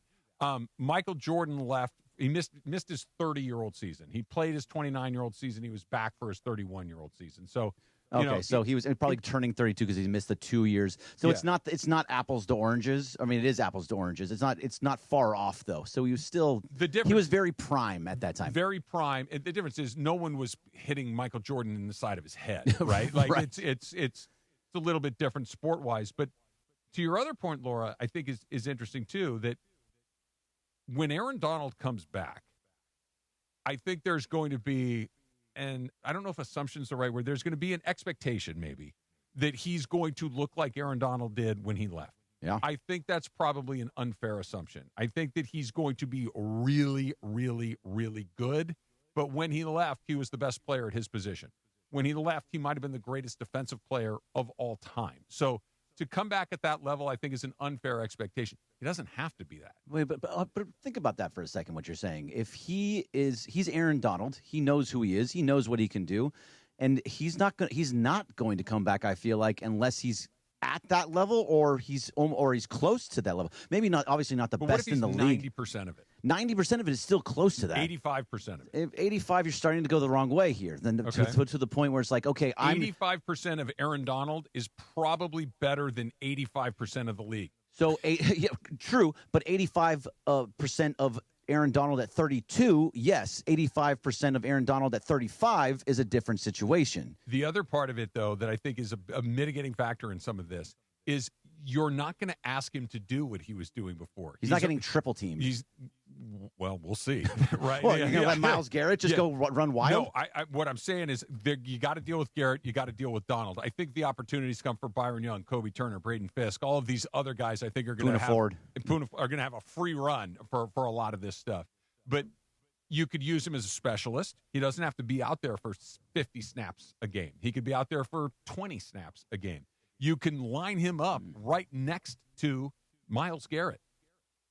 What the hell are you going to do? Right, you got two of them right next to each other. They're right next to each other. You can only put so many guys on one side of the line. I don't know. So even if he's slightly less than what he was when he left, the team that you've got two elite corners. You've got an offense that's going to put a ton of points on the board, which means your opponents are going to be playing from behind a lot, which means they're going to have to pass a lot, which means that he can just pin his ears back and go. Like, this isn't he's just coming back to see. He's coming back in an ideal situation to allow him to do the thing he does best. Maybe not exclusively, but real frequently. I mean, do you think that he goes out there for 20 snaps? I think if he comes back, he wants to come back at athletes like that, and from what I've seen, when they come back because they think I can go back at a super high level. That is, I'm not going out there as just because I can ease through some certain things. Mm-hmm. That he is going to be at the peak of his powers almost in terms of himself. And if it's anything less, then he's not feeling like he's up to it. Maybe I think so. Maybe that's why he hasn't decided yet, because he doesn't know if he can be that guy. No, I'm just thinking about overall with the team, if adding Aaron Donald back into the mix, knowing that how stacked the Rams are. And then, I mean, I know this is too early to say, but say if the Rams don't have success, meaning they don't win a Super Bowl, or say if they don't even, make it to the NFC Championship, like, would you consider that a failure of a season overall for the LA Rams? I would consider the Rams. Context, as always, matters in these situations. So the way but if they come up significantly short of where we expect them to be, then yes. But I don't think that's necessarily a failure of Aaron Donald at that point. Not Aaron Donald, but just more as far as a team, because you have Matthew Stafford, who's coming off of an MVP season. You have two great running backs. You have two wideouts, arguably Puka Nacua, who could have been Offensive Player of the Year, and a guy in Devontae Adams who's still continually is just top 10 guy. Then you talk about the defense. You got two new cornerbacks. You already established the position that you needed to fulfill. They did that. Your front four are fantastic. So, like, there's a lot of expectations coming out of there for the LA Rams, not only just as a team, but then you add the pressure on Aaron Donald. I just feel like there's going to be a lot of smoke in the air. There is. The expectations couldn't be any higher. The floor is incredibly high. Like, if they miss the playoffs, it's a catastrophe. If they lose in the wild card game, huge failure. If they lost in the division round, man, that is not always. Now, once you get beyond that, now it's a football game. You're going to be playing somebody really good too. So I don't know, but yeah, I mean, the expectations are as high as they could possibly be for a team that has not won the Super Bowl for 5 or 6 years at this point. But going back to what you were talking about, Greg, I think that Aaron Donald, if he comes in and he wants to play most of the snaps and he's capable, then he will. But if he can't, then there's still a role for him. And I think that Aaron Donald is an incredibly smart football player, and maybe pride kicks in at some point. But if he can come in there and play third downs and go rush the quarterback or be very selective about when he gets in there, and he racks up a 10, 11, 12-sack season in part-time duty, that's a great year. Yeah, it is a great year, and I agree with you. I think that's probably he would be. I just don't know if he would be okay with that. If you're that type of guy, I feel like he's like, I'm not coming back to be just a guy on third down.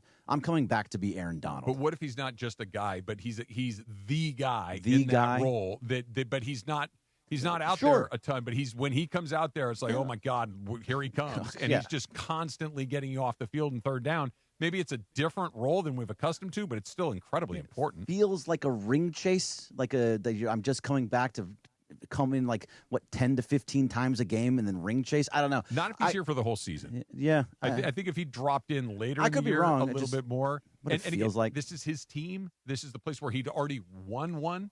Yeah, he already has the ring. Yeah. That's why I think he wants to play football. Yeah, I think he wants to play football, and I think he wants to play the game of football and is consistently out there. That's my opinion. I hope I think he's coming back. I hope he comes back, and at this point, I'd be really surprised if he didn't. I can't wait for it. All right, little Pachanga pick of the week is coming up next. I got a pretty good idea what that might be. It's DeMarco and Trav. DeMarco's out. Everyone else is here on 710 ESPN. Hey, it's Chris Morales. The question is, have you gone to ESPNLA.com yet? RSVP for Saturday, the Wild Fork Long Beach Match Day Food Fest. Just click on that at ESPNLA.com. RSVP now. It's free. What a party it's going to be Saturday in the city of Long Beach at Wild Fork Foods. Me, Sua Cravens, Sua, and Bergie. We're going to be broadcasting live at 1 p.m. Don't miss it. The Wild Fork Match Day Food Fest in Long Beach. Register now at ESPNLA.com. Click the Wild Fork logo and join us. RSVP for free. Mike, you've been around a lot of teams, and what you've built at Rotolo Chevrolet, it just feels different. Travis, I appreciate that. It all starts with believing in our people. If you empower them, they'll do right by the customer. And that's where the culture comes from. Exactly. We don't just sell cars. We focus on giving customers what they want and making it a great experience. That's why people like me keep coming back. I've been here 3 times. That's the win for us. I get to keep seeing you. Long-term relationships, not just transactions. Rotolo Chevrolet, #1 for a reason. Summer of soccer is here, and there's no better place to watch than Rockin' Brews. Catch every match on massive LED screens with surround sound, drink specials, and game day favorites like our new El Clasico burger. Whether you're backing Team USA or cheering on your home country, grab your crew, raise a glass, and catch every match at Rockin' Brews, serving those who rock. Visit rockinbrews.com for your nearest location. This summer's biggest football watch party experience is happening at Mercado Gonzalez in Costa Mesa. No matter who you're rooting for, Mercado Gonzalez is your soccer fan paradise. Surrounded by non-stop game day energy, passionate fans, drink specials, surprise giveaways, grab fire asada tacos, slow braised quesadilla, fresh ceviches, warm churros, and more while you cheer on your team with the entire Mercado. Mercado Gonzalez, your soccer fan paradise this summer. Every single knockout match is available at Mercado Gonzalez in Costa Mesa, where every match tastes better. You know, in sports, you got to have the right team in your corner. Same goes for after an accident. That's why when people ask me who do I call, it's easy. I tell them my guy, Attorney Big Al. Big Al and his team have been helping accident victims across California for more than 15 years. 1-800-HURT-123. That's 1-800-HURT-123. They're available 24/7. 1-800-HURT-123, or check them out online at attorneybigalca.com. Attorney Big Al is Attorney Ken Klein, based in Los Angeles.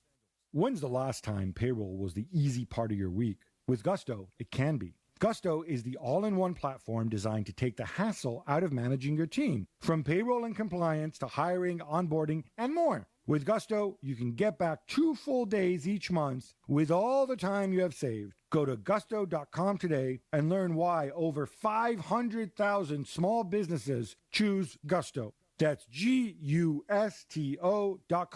Gusto.com. Drip Drop is doctor-developed, proven fast hydration that helps your body and mind work better. Trusted by firefighters, medical professionals, and over 90% of top college and pro sports teams. Drip Drop is engineered to hydrate faster and more effectively than water alone, with 3 times the electrolytes of leading sports drinks. Stock up now at dripdrop.com and use promo code RADIO20 for 20% off your first order. That's dripdrop.com, promo code RADIO20. And it is the DeMarco and Travis Afternoon Show, 4 o'clock hour, the 4 p.m. Waba Grill Happy Hour. Waba Grill's weekday happy hour now starts at 2 p.m. until close and is packed with even more flavor. Choose 5-piece dumplings, original or new chili crisp, or a Boom Boom Taco. Boom Boom Bam! Paired with a value-sized premium Waba beverage, get both for just $5. Only at Waba Grill.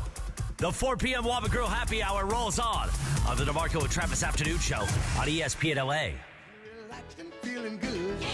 Next thing that you know, you're seeing octopus in the neighborhood, surfing on a sine wave.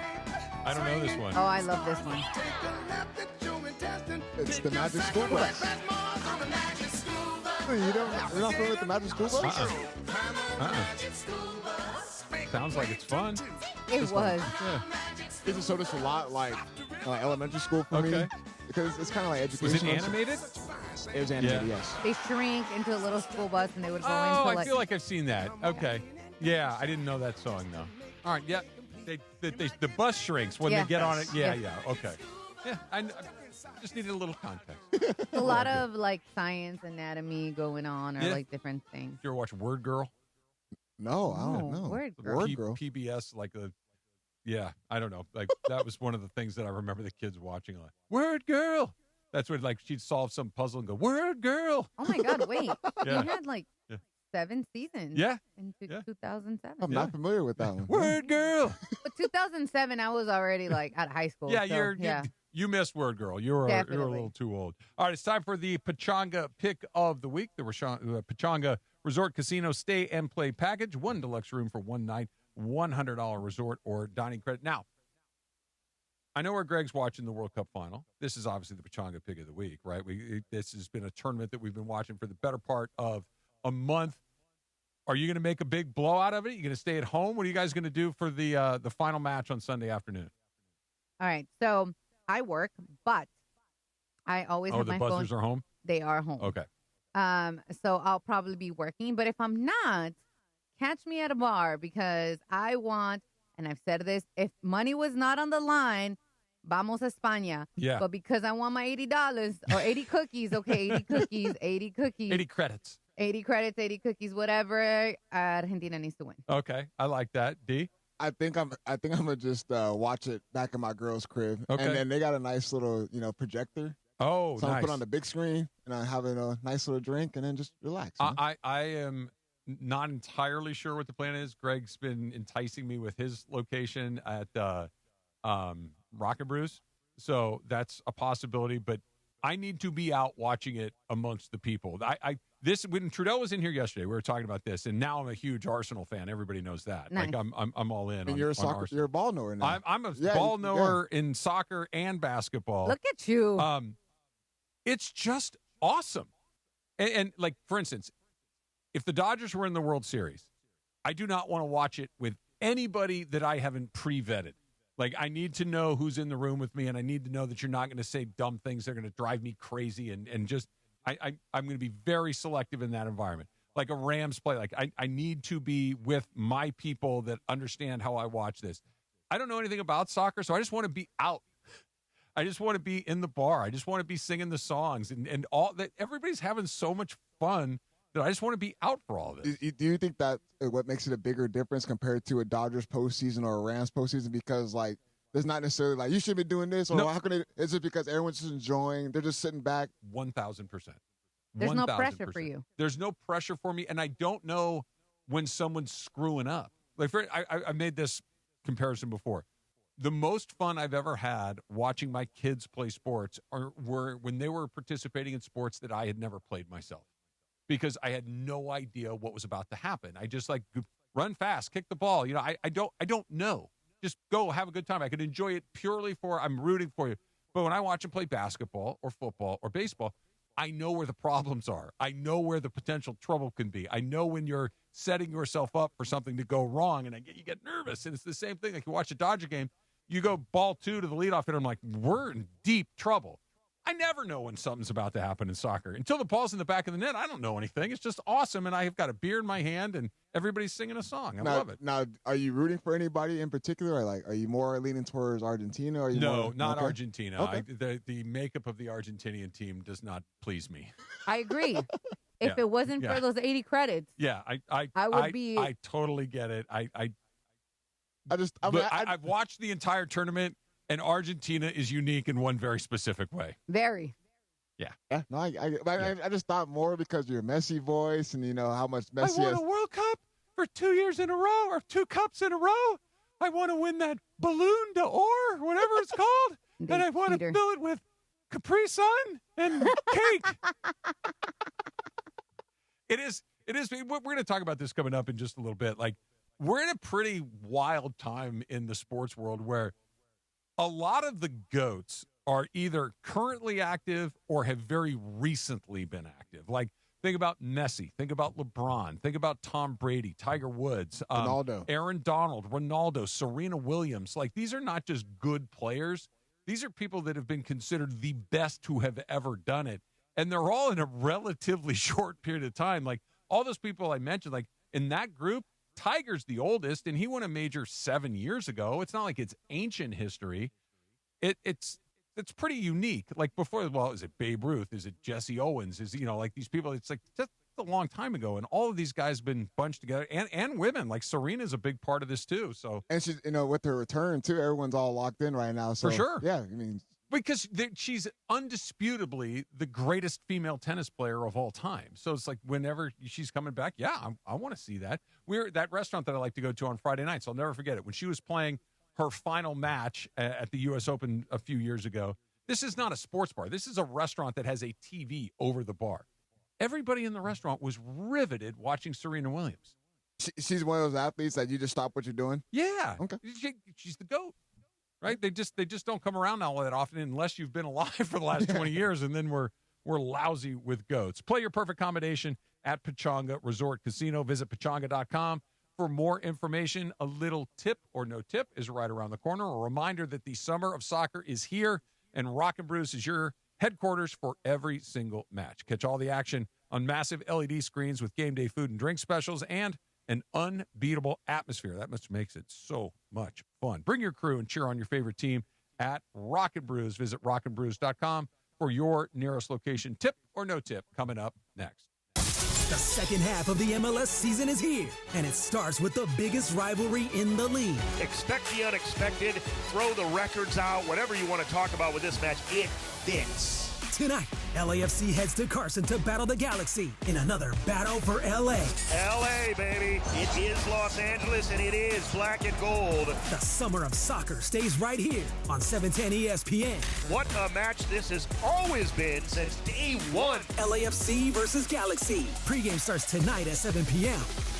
John Ireland here, and when it comes to vodka, I like a winner, and Blue Ice Vodka delivers. America's largest potato vodka. Double gold rated, just 64 calories an ounce, and made from Idaho potatoes. Clean, smooth, no additives. Blue Ice Vodka. Vodka with standards. Great teams walk in with a playbook, so why face your family's future without one? Globe Life makes protecting the people you love simple, and with Globe Life, it's never been any easier. You can apply for coverage online or with an agent in just minutes. No complicated strategy, just straightforward protection from a name you already trust. Get your free quote today at globelifeinsurance.com. Globe Life, official life insurance of the Los Angeles Lakers. Red Card penalty. Score big flavor with Waba Grill's new Red Card combo for a limited time. A mini sweet and spicy chicken bowl, chili crisp dumplings, and a refreshing penalty punch for a beverage with mango popping boba. An all-star lineup for just $9.99 only at Waba Grill. Rich Eisen here with some advice. If high-interest credit card debt is grinding you down, it might be time to call an audible with a SoFi personal loan. It consolidates your debt into one low monthly payment with no fees required. And with as soon as the same-day funding, you can make the right play fast. Call an audible on your debt today at SoFi.com/debtplay. Loans originated by SoFi Bank N.A. Member FDIC. Terms and conditions apply. NMLS 696891. Fast funds terms apply at SoFi.com/debtplay. Do you read more about your team in the off-season than in the season? Does your game day outfit include a brown bag with eye holes? Then you may be a fan of a BST or bad sports team. Luckily, when you bundle your home and auto insurance with Progressive, you're protected. Because seeing your painted face in the rearview mirror after a loss isn't just depressing. It's distracting. Visit Progressive.com today. Progressive Casualty Insurance Company, affiliates, and other insurers. Covered subject to policy terms. Not available in all states or situations. Mornings in LA start with Sedano and Cap. Do you have a king bed or just two queens when you stay there? Well, we don't stay in the same room. Oh, I thought you stayed in the same room. No. Weekdays starting at 7 a.m. on ESPN LA. Can you imagine? In the past, we've had a king bed, just for your information. Okay, hold on. Just don't lie. You've never shared a room at the East Central? Not at the East Central. We shared one at Yamava once. Yeah, and this was weird. when I was very heavy still, and I Yeah. snored incredibly loud. Right. Just pre-heart failure. Yeah. And he was like, he literally put a pillow over my face. And when I woke up, I was like, whoa, we getting into this? And he's like, no, you're just snoring. You fat scumbag. Kevin, you didn't think for a second about like keeping the pillow there, right? I mean, that would have been a dark thought. I mean, it occurred to me. You know. So you did. Okay. But you know what I did? Because they have a beautiful gym out there, I went there and I got a little pump in before we got on the air the next morning. The Morning Show with Sedano and Cap. Weekdays starting at 7 a.m. on ESPN Los Angeles. It's around 4:45 in the Southland on the DeMarco and Travis Afternoon Show. You know what that means? It's time for Tip or No Tip, presented by attorney Big Al. Tip or No Tip with producer Laura. Tip or No Tip, presented by attorney Big Al. If you get in an accident, tip the scale in your favor. Make Big Al your first call. Don't go at it alone. Call 1-800-HURT-123. That's 1-800-HURT-123. Or visit attorneybigalca.com. And now, with Tip or No Tip, here's producer Laura. All right, thanks, Chris. And stay away from bag lettuce. We don't need you to be in the same situation as DeMarco. Good tip. Good tip. All right, so this I feel like just goes in perfectly, and it's very gross. So follow me here. A Kansas City man spent 8 hours trapped inside a sewage tank, aka a porta potty, after he says he climbed in to retrieve a dropped bottle of Mountain Dew. I don't know. I do not love anything so much. Okay. Workers checking the units before hauling them away thought that the stall was empty until the man's head popped out through the toilet.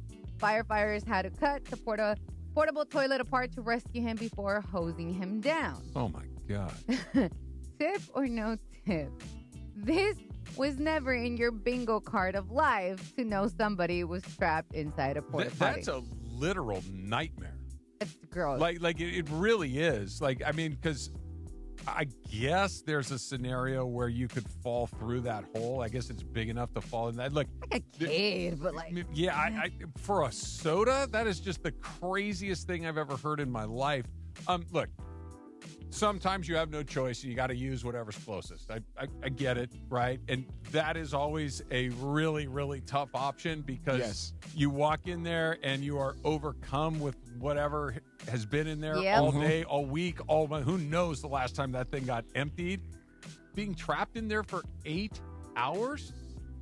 That is I'm going to have a nightmare about that. That sounds so horrible. It's hot this time of year, too. Oh, yeah. Like, forget I it. think That's the worst terrible. experience I ever had was when I went to Coachella, because that's all, that's all Yeah. they have. And there's some people that, like, camp out there as well. And I remember, like, just going in there, I'm like, oh, man, I can't do this, man. No, it's hard. So I don't know who gets credit for this. I'm gonna give credit to the city of Pasadena and just hope that I'm right here. Maybe I'll give it to the Rose Bowl committee. Forever and ever and ever, when and I've told this, I've been to the Rose Bowl on New Year's Day for the Rose Bowl game 40 times in my life, maybe more. Right? Like it's a big family event that we do, and I look forward to it. It's a wonderful, wonderful event. But up until the last 10 years or so, there would be like one of those portable toilets, like one here, then 300 yards, there'd be one more. Like there was nowhere to go, and whatever was getting used a lot. And it was like literally anxiety inducing. I got to either A, wait in that line, B, when I get in there, it's a nightmare. That is so they've changed it. They're all over. You can't walk 10 feet without running into another bank of 30 of them. So it's much better than it used to be. But those things are horrible. That's a terrible story. I wish you hadn't shared it with us. I had to just because it was so bizarre, and it had the Mountain Dew, so I kind of wish Trudell was in here. I don't even think Trudell likes Mountain Dew that much. He likes it a lot, but I don't know if he likes it that much. All right. So I was really excited for this ride. Universal Studios Hollywood has a Fast and Furious Hollywood Drift coaster, but they are now postponing the opening because the coaster is so loud during testing that neighbors are complaining that the screams echo across the neighborhood. Universal says it's monitoring sound levels and adding noise barriers, but Dispute reports the ride is just too loud. So, tip or no tip? If you move next to a theme park, you don't get to complain about noise levels. So, with tip or no tip, you don't get to tip. I used to live, before I moved to Orange County, I lived up in Santa Clarita, not far from Magic Mountain at all. And once in a while, well, not once in a while, every night the Magic Mountain's open, you can hear the fireworks, boom, boom, boom, boom, boom, boom, boom. And he's just like, okay, I chose to live it. Magic Mountain didn't just show up overnight. It's been there. You can hear them, whatever. But once in a while, you could hear, like, from the rides, you could hear people, like, screaming, having a good time, but just screaming. If it was so loud that you were hearing people yelling or the ride screeching every night, that feels a bit aggressive. Like, but if you buy a house near Universal Studios, it's probably going to be pretty loud, right? And of course, you check the location and everything, so you already know what you're getting yourself into. But what if you moved in when it was just, what do they have at Universal Studios? Simpsons? Yeah, but right? That one's not that, like, they don't have really loud coasters. That's what I mean. So you buy the house and it's like, okay, it's not that loud. And then they build another thing that sounds like World War III. That might not be super cool. But I was saying, like, you got to take that into account that it's always going to evolve. Like, that they're gonna put in new rides eventually. Like, they can't just keep the same model over and over again. And here's the other thing too: they have horror nights every year for probably for about a month or so, right? There's a lot going on. As to DeAndre, we went to Horror Nights. I've been there prior. There's people screaming. There's chainsaws. There's so much people commotion. Sliding. There's so much going on. So I'm like, come on, get over it. You live there. You chose to live there. You cannot complain about it. I tend to agree with you. I like it nice and quiet, though. Everything should be closed by about 7:45. Everybody go home. You're not even home by 7:45. I roll in about 7:35. Give 10 minutes to get everything wrapped up, and then let's shut it down for the night. Okay, so I think this one's going to amuse DeAndre.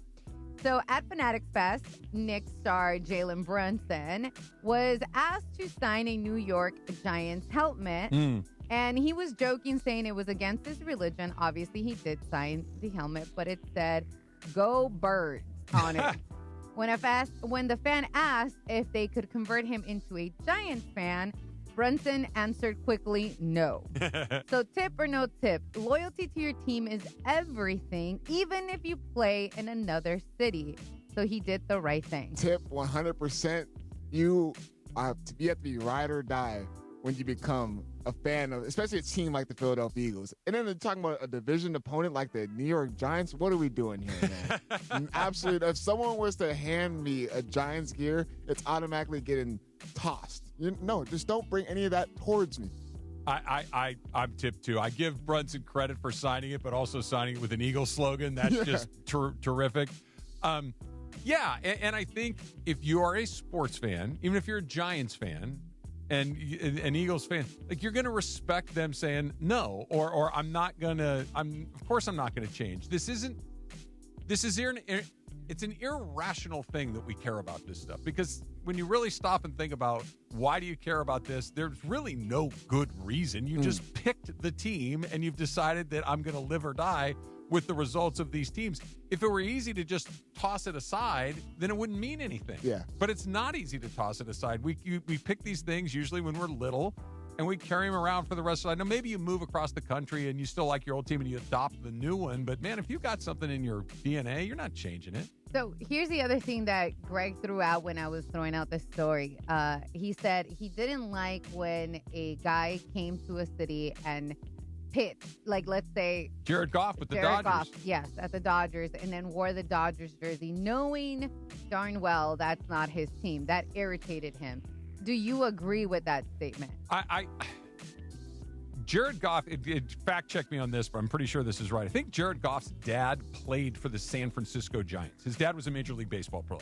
And I think he played for the Giants and maybe some other teams as well, but I don't think he ever played for the Dodgers. And Jared Goff grew up in the Bay Area, so Jared Goff being a Giants fan makes a ton of sense, right? So his dad played Montreal Expos, Pittsburgh Pirates, and Houston Astros. Okay, so he didn't play for the Giants, but was a baseball player. He grew up, so I'm sure he took him to baseball games, probably Giants games, fell in love with the Giants. He's a Giants fan. That's fine. You can come and be a part of the LA Rams, and you don't have to. You can go throw out the first pitch at Dodger Stadium. You don't have to put the jersey on. You do, but don't you? No. Okay, so what are they going to force him to tackle him and put it on like a straitjacket? No. Yeah. But I will say that now with the Buzzers, when they bring people, they always deck them in their gear. And it's like even when I'm, introducing somebody, there was a little kid that was like, "Oh, I'm a huge Mariners fan." And we were playing the single A Mariners team, and I was like, he's a huge Dodger fan. I'm not going to go out. So you lied. I did lie. Like, shout out to that kid in Highland Park. But I'm like, I'm sorry. Like, I'm not going to go out there and say you're a Mariners fan when you're here with But you could say nothing. But he wanted me to say that, so I lied. And you know what I mean? I'm like, I'm a lie, kid. Like, we're not doing that. So you can throw out the first pitch, but if he wants to put it on, go ahead. I don't really care. But if he would have refused, said, look, man, I love the Rams and I love the city of Los Angeles, but I'm not putting on a Dodger jersey. Go Giants. I think a lot of Dodger fans would have been like, respected. I get it, man. I get it. I'm not like, but if I went up to San Francisco, I'm not putting on a Giants You can't, jersey. but you could. He could have put it like a Los Angeles. Like if he would have wore Los Angeles, that's fine. That's okay. Yeah. A Kobe thing. That's fine. But you can't wear. You know what I mean? Yeah, you just I would not put on the jersey, but I'd throw out the first pitch. All right, two things real quick. One, I always wanted to throw out a first pitch, but I'm scared too. I'm scared because I don't know how I would do. And then second thing, have you guys seen those videos like on social media? For example, like NBA, like the Lakers, they'll like sign jerseys and stuff like that, and then they'll put in like a college, like their rival, like college team that they played against, and they'll put it underneath the jersey, and then like when they lift that jersey up, they'll see. Like, for example, if it's like J.J. Redick signing his Duke jersey, and then they put like a North Carolina underneath it, he'll look at him, oh, I'm throwing this away. Like, that's the passion that these dudes have. Like, we're not signing anything that's rivalry related. So. Yeah, he signed it, so. I totally get it. He wrote Go Birds on it. I know. Throwing out the first respect pitch, I've thrown, I don't know how many tens of thousands of pitches in my life. Like in competitive baseball, I've thrown out a first pitch in an Angel game. It was nerve-wracking, and it felt like you go up to the rubber, and it feels like a lot farther than 60 feet, 6 inches. It felt like 60 miles trying to get it over there. It's very, very nerve-wracking. Now, I didn't 50 Cent it and chuck it into the other dugout. I love that. Yeah. Or Conor McGregor throwing it off. Conor McGregor and the mayor of Cincinnati is still the worst one I've ever seen, followed closely by Mariah Carey. I haven't seen that one. Oh, do yourself a favor. Yeah. I'm so scared to do that because I feel like I would butcher it. And shout out to Joe Coy because we talked about this. He threw a great first pitch for the Dodgers in Filipino night. And I know he was supposed to come. He got a little busy. But he did great. And I'm like, I can't do that, man. I'm going to look dumb. I feel like I would look very dumb. It's hard to do. And once your heart gets banging, it gets harder to do. Everybody's looking at you. Oh, man. Yep, they'll look. All right, still waiting on the decision part 2, whatever. What do we call them? I don't know. But apparently, we're not the only ones. Apparently, the NBA is like, yeah, let us know, bro. We'll roll the schedule out after that. That's coming up next. It's DeMarco and Trav, 710 ESPN. And don't forget, Tip or No Tip is brought to you by our guy, Attorney Big Al. If you get in an accident, tip the scale in your favor. Make Big Al your first call. Don't go at it alone. Call 1-800-HURT-123 or visit Attorney Big Al. ICA.com. The home of the Lakers. And now the home of the Rich Eisen Show. Weekdays 9 a.m. to noon. KSPN Los Angeles. A Good Karma Brands radio station. Oh, we have reached the final The World Cup final is Sunday, and be sure to join Greg Bergman in the city of Buena Park Sunday at noon for the World Cup final at Rocket Brews. What a place that is. Bergie's going to be out there with the Milagro Margarita Mobile celebrating the summer of soccer. Tequila never tasted brighter. Milagro Tequila, please enjoy responsibly. Join Greg Bergman Sunday at Rocket Brews in Buena Park. Watch the World Cup final. Root on Spain, root on Argentina, and root on Bergie, man. Rocket Brews in Buena Park. Be there Sunday. Hey, it's Ireland. Count on Jacob after a truck wreck. Count on Jacob after a slip and fall. Count on Jacob after a pedestrian crash. Count on Jacob, 800-345-6789. Call Jacob. Dive in Saturdays at Oasis Pool. It's just like going to the movies, except the floor's a lot wetter. Now your top reasons to visit Morongo. SoCal's best outdoor movie theater. Dive in movie night at Oasis Pool every Saturday. Number 2. The biggest soccer watch party of the year is at Sideline Sports Bar the 19th. Meet the players from Ave Alta. And the number 1 reason. We're giving away a Chevy Silverado truck the 26th. Morongo. Good times. Welcome to Milagro Tequila, where the sun shines, good times roll, and tequila pours. Take a sip of sunshine this summer with Milagro Tequila, crafted from 100% Blue Weber agave for bright flavor and exceptional smoothness. Shake up fresh margaritas with Milagro Silver. Mix the perfect paloma with Milagro Reposado, or enjoy the rich, smooth taste of Milagro Añejo on the rocks. Find Milagro at your favorite retailer, in-store and online. Tequila never tasted brighter. Milagro Tequila. Please enjoy responsibly. Prizes, flyaways, even cash money. You want it? We've got it. Find a list of all contests and official rules by visiting ESPNLAcontests.com. That's ESPNLAcontests.com. Hey guys, it's Sedano. If you're ready to upgrade your driving experience, you gotta go and check out what's happening at Cadillac and their incredible new lineup of state-of-the-art EVs, sedans, and SUVs. And hey, look, there's no better place to experience the luxury of Cadillac than at Cadillac of Beverly Hills. Check out Cadillac of Beverly Hills and their beautiful showroom at 8767 Wilshire Boulevard in Beverly Hills. And check them out on the web at CadillacBeverlyHills.com. And it is the DeMarco and Travis Afternoon Show, your Friday afternoon. No DeMarco, he's got that, he had that bad lettuce, man.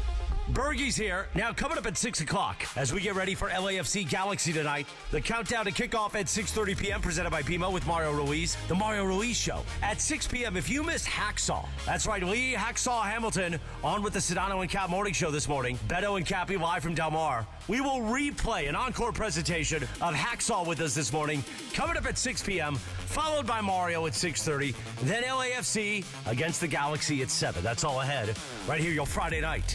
Right now, more of DeMarco and Gregory Arthur Bergman, along with producer Laura and Young D, producer DeAndre on ESPN LA. Hot potato, hot potato. Hot potato, hot potato. I don't think I know this one. I've known every one you've done so far. Yeah. What is it? The Wiggles. The Wiggles. Oh, that's way past my time. And my daughter's time.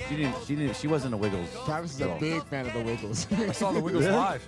I'm sure you had to. Yeah, in Long Beach Arena. How was that? It was a long night, afternoon. I don't even remember when we got there. It was probably in the afternoon. The concert was probably, I don't know, maybe an hour, and it felt like 10.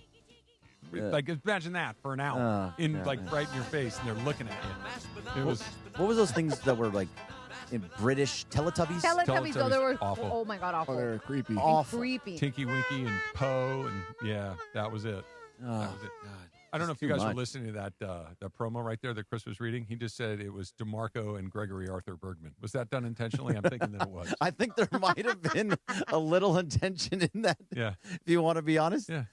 Yeah. No, I'm never mentioned. It's really? But then yesterday I heard it. I heard in the I'm open. literally the only one here, and I was not mentioned. I heard in the open. Travis thinks I never talk about him, and so he talked all about you. No, he didn't. He just said play that. It. Let's see if you play it again. Play it again. Play it again at the end. Come on, dude. It's at the very end. If you can skip to like halfway, or if you got to play the whole thing. All right, we're gonna play Goal polo. Greg's watching polo. I've never seen this before. It's amazing. Pretty exciting.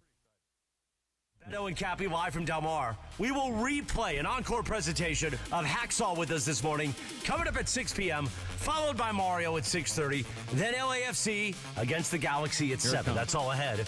Right here, your Friday night. Right now, more of DeMarco and Gregory Arthur Bergman, along with producer Laura and Young D, producer DeAndre, on ESPN LA. Wow, you're right. Does that mean I can leave? No, because I'm not actually here. So it would just be the DeMarco, DeAndre, and Laura show. If my value is not even, my name can't even be said on the air, maybe I should just check out. Oh my goodness. He's a bad guy. Do you want it to be DeAndre and Laura? I just because I'm not here. So. Yeah, no, I know you're just hanging out. I'm just hanging out. You're just hanging out. I'm here. You're in the imaging. Call it a day. Gregory Arthur Bergman. Yeah. I should not be. I am not because I'm not here. Well, can I not be? You aren't here either. Yeah, I mean, shoot. I feel like been disrespected. How was Hacksaw? Oh, Hacksaw was awesome. Yeah. He was Hacksaw. He was everything that you would expect from Hacksaw. I swear I'm not making a joke. I didn't even know he was still alive. Yeah, no, I don't think anybody did. Yeah. He writes columns down in San Diego. Where do they run? HacksawHamilton.com or something like that. Jim Hacksaw. Lee. That's right. Yeah. LeeHacksawHamilton.com, I believe What did it he is. talk about? He talked about everything. He said, first of all, that the Rams are going to go 17-0. That's wrong. So that was something. Yeah. What else? He made fun of Raiders fans. That's right. Yeah. Over the last 20 years, he said there's something like 100 games under 500, which is very true. Sounds I would about imagine right. that sounds about right. Yeah. He taught 100 games yeah. under. It was something like Yikes. it was like something like 131 and 231. It was something over the last. It was a crazy number, and I think it was spot on. He talked about the Dodgers a little bit. He talked about. I mean, he was just being Hacksaw. He's man. incredibly entertaining at times. Oh yeah, he was talking about Del Mar because that's where Cappy was. Yeah. So he just sat there and talked about Del Mar is the greatest place in the world, and we was talking. Pretty good. It's a really nice place. Yeah, it's pretty good. And so he was just hyping that up. I've been there, and he was talking about his time with the Chargers, and yeah, he was just being Hacksaw. Yeah. We're thinking about having a Hacksaw overnight show or a Hacksaw weekend show, and just have the Hacksaw hour. Just let that sit right there. Will they say his name in the open? He probably will. He's a legend and deserves the respect. I've only been doing it 35 years, so I certainly need to work harder and put in more time. Hey, take that up with the imaging director. Yeah. No thanks. Oh, my. You can talk about it on Tuesday. Your favorite day. I think I'm getting that diarrhea thing that's going around. It only shows up on Tuesdays. Only Tuesday. You'll be back on Wednesday. Yeah, and Monday. Yeah. We'll see. I don't know. I don't think anybody. Never mind. It's a whole nother topic for a whole nother day. I thought it was really funny and not at all surprising that the NBA is waiting for LeBron to make his call so they can roll out the schedule. I think it just speaks to. Despite the fact that he's not the best player in the league anymore, he is still the guy that can move the needle in a way that very few other players in that league can. Yeah, absolutely. But also, which team do you think, if he goes, I think there's a right answer to this, actually. What team does he go to that he gets the most primetime games? Good question. Philly. Really? Yeah. I was thinking the Warriors.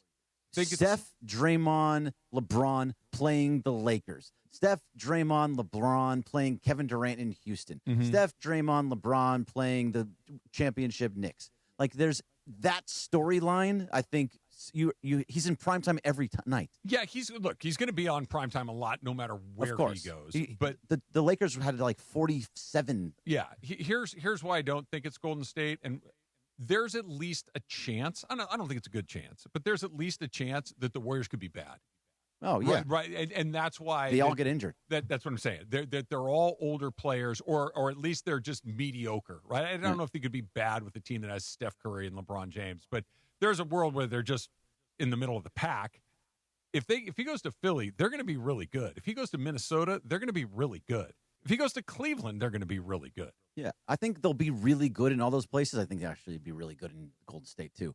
But I think they'll be good. I don't know if they'll be. They're gonna, what's the ceiling for if he goes there? What is the ceiling of that team? The fifth best team in the West? No, I think the ceiling is that they can win a championship. Really? I truly believe that. If you're taking one of the greatest hitter in the history of the game, You're taking the greatest shooter in the history of the game, one of the best defenders in the history of the game, maybe the best player in the history of the game, are all on the same team together. Like, those guys know how to play with each other. They played on Team USA. Yeah. They did all these things. I understand the other pieces all matter. Jimmy Butler's still on that team too, as long as it's all about health for him. But if they're all healthy, that team can last against any team. The only thing you're right, like but I think you're leaving out one and the only thing of that is still true is Curry in the shooting. LeBron James is no longer the best player in the world. He's still one of the. He still puts up massive numbers. He's still a very good player, yeah. but he is no longer one of the best players in the world. Wemby's better, Shea's better. There's 20 guys that are better than him right now, so that's not true anymore. Draymond Green is no longer the best defender in the NBA. He's a good defender, but these guys are not at their peak. The only one that is still, I think you could make the case, is still the best. Steph Curry, the best shooter in the NBA? Yeah, sure. I'll sign up for that. But the rest of that is they used to be this or they used to be that. And Jimmy Butler's health is always a big question mark. All of their healths are. Honestly, Steph Curry's health is the biggest one as well. Could because be too. With the ankle he's been injuries, injured a lot. He's been injured a lot. But I think the most intriguing, I'm still going to stand on Minnesota only because just the acquisition of LaMelo Ball and, him being a combo guard next to Anthony Edwards and how young they are, and they still have Greg's going to hate this, but Rudy Gobert being the 4-time defensive player of the year. He played well. But they still got Jaden McDaniels right there alongside. And if you throw LeBron James in that mix, we talk about veteran leadership and someone that's been there and done that and how to take care of his body. He can pass it along with Anthony Edwards, who's starting to come down and starting to understand how to take care of his body more and more. But I just feel like that is, like, as far as talent-wise and as far as, like, fit, I feel like Minnesota will be the highest scenario for LeBron James. Whether that's more so than Philly, only because Maxey, Edgecombe, I think that's it. Is because Jaylen Brown, Maxey needs the ball. Jaylen Brown, right? Goodness. Yeah, you forgot that Jaylen Brown. Yeah, there, huh? Jaylen Brown is there, but like Edgecombe is a guy who's trying to find his way. He's a rookie. He had a good season, so we don't know what kind of performance he's going to have on the second half. Like, what you're going to get out of Anthony Edwards. LaMelo Ball, I understand that he's immature, and I understand that that's the one for me that I just don't know about. I truly like. You're telling me LeBron James won't be able to check him? Like, he doesn't have to say. He just has to look at him like, "Hey, come on, man!" And like, it just takes it like that. Like, LaMelo Ball needed to get out that Charlotte Hornets system and get brought into a Timberwolves organization who don't play around with that type of stuff. You're talking about a 42-year-old LeBron with a guy that is from the Ball family that does whatever they want, whenever they want, and have always been that way. So why? Some people just don't listen, right? Like they just don't, and not that they shouldn't, and some people do, but. And I don't know which one of those LaMelo Ball is. If I had to bet, I'd bet on he might be one of those guys that doesn't listen. But I don't know. I'm willing to throw it out there. I think it's the most interesting basketball spot. I don't know if it's the most interesting, like, narrative spot. Because it's just that's the most interesting narrative spot. It's Cleveland. Is it because it's the homecoming and all that stuff? Because is it him going to Cleveland? The circle. Him going to Cleveland. Is that just more of just going back and you can just at that point, like, what, he's doing this because this might be the last time LeBron James will be in the Cleveland Cavaliers uniform. This is the last time he's going to touch a basketball for them. Is that why this is like the best, like, as far as like narrative? Is just the end of Cleveland where you started? But also they're not bad, D. Like, the Cavs are not bad. No.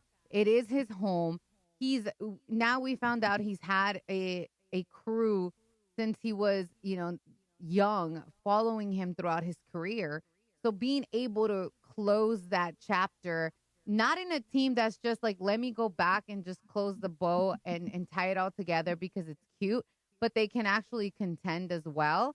Like, why wouldn't he go there? I think that's the biggest thing, having the crew of people that were always talking, that are following around with cameras and all that, just to end it, because that's who he is. He's about what I'm going to do next. I'm going to put out this documentary about me that goes from the time I was young to the time I ended, and it all circles back to Cleveland. That makes the most sense to me.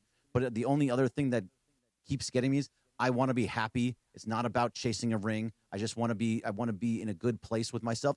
That's to me is still Golden State. They've sent out some mixed messages.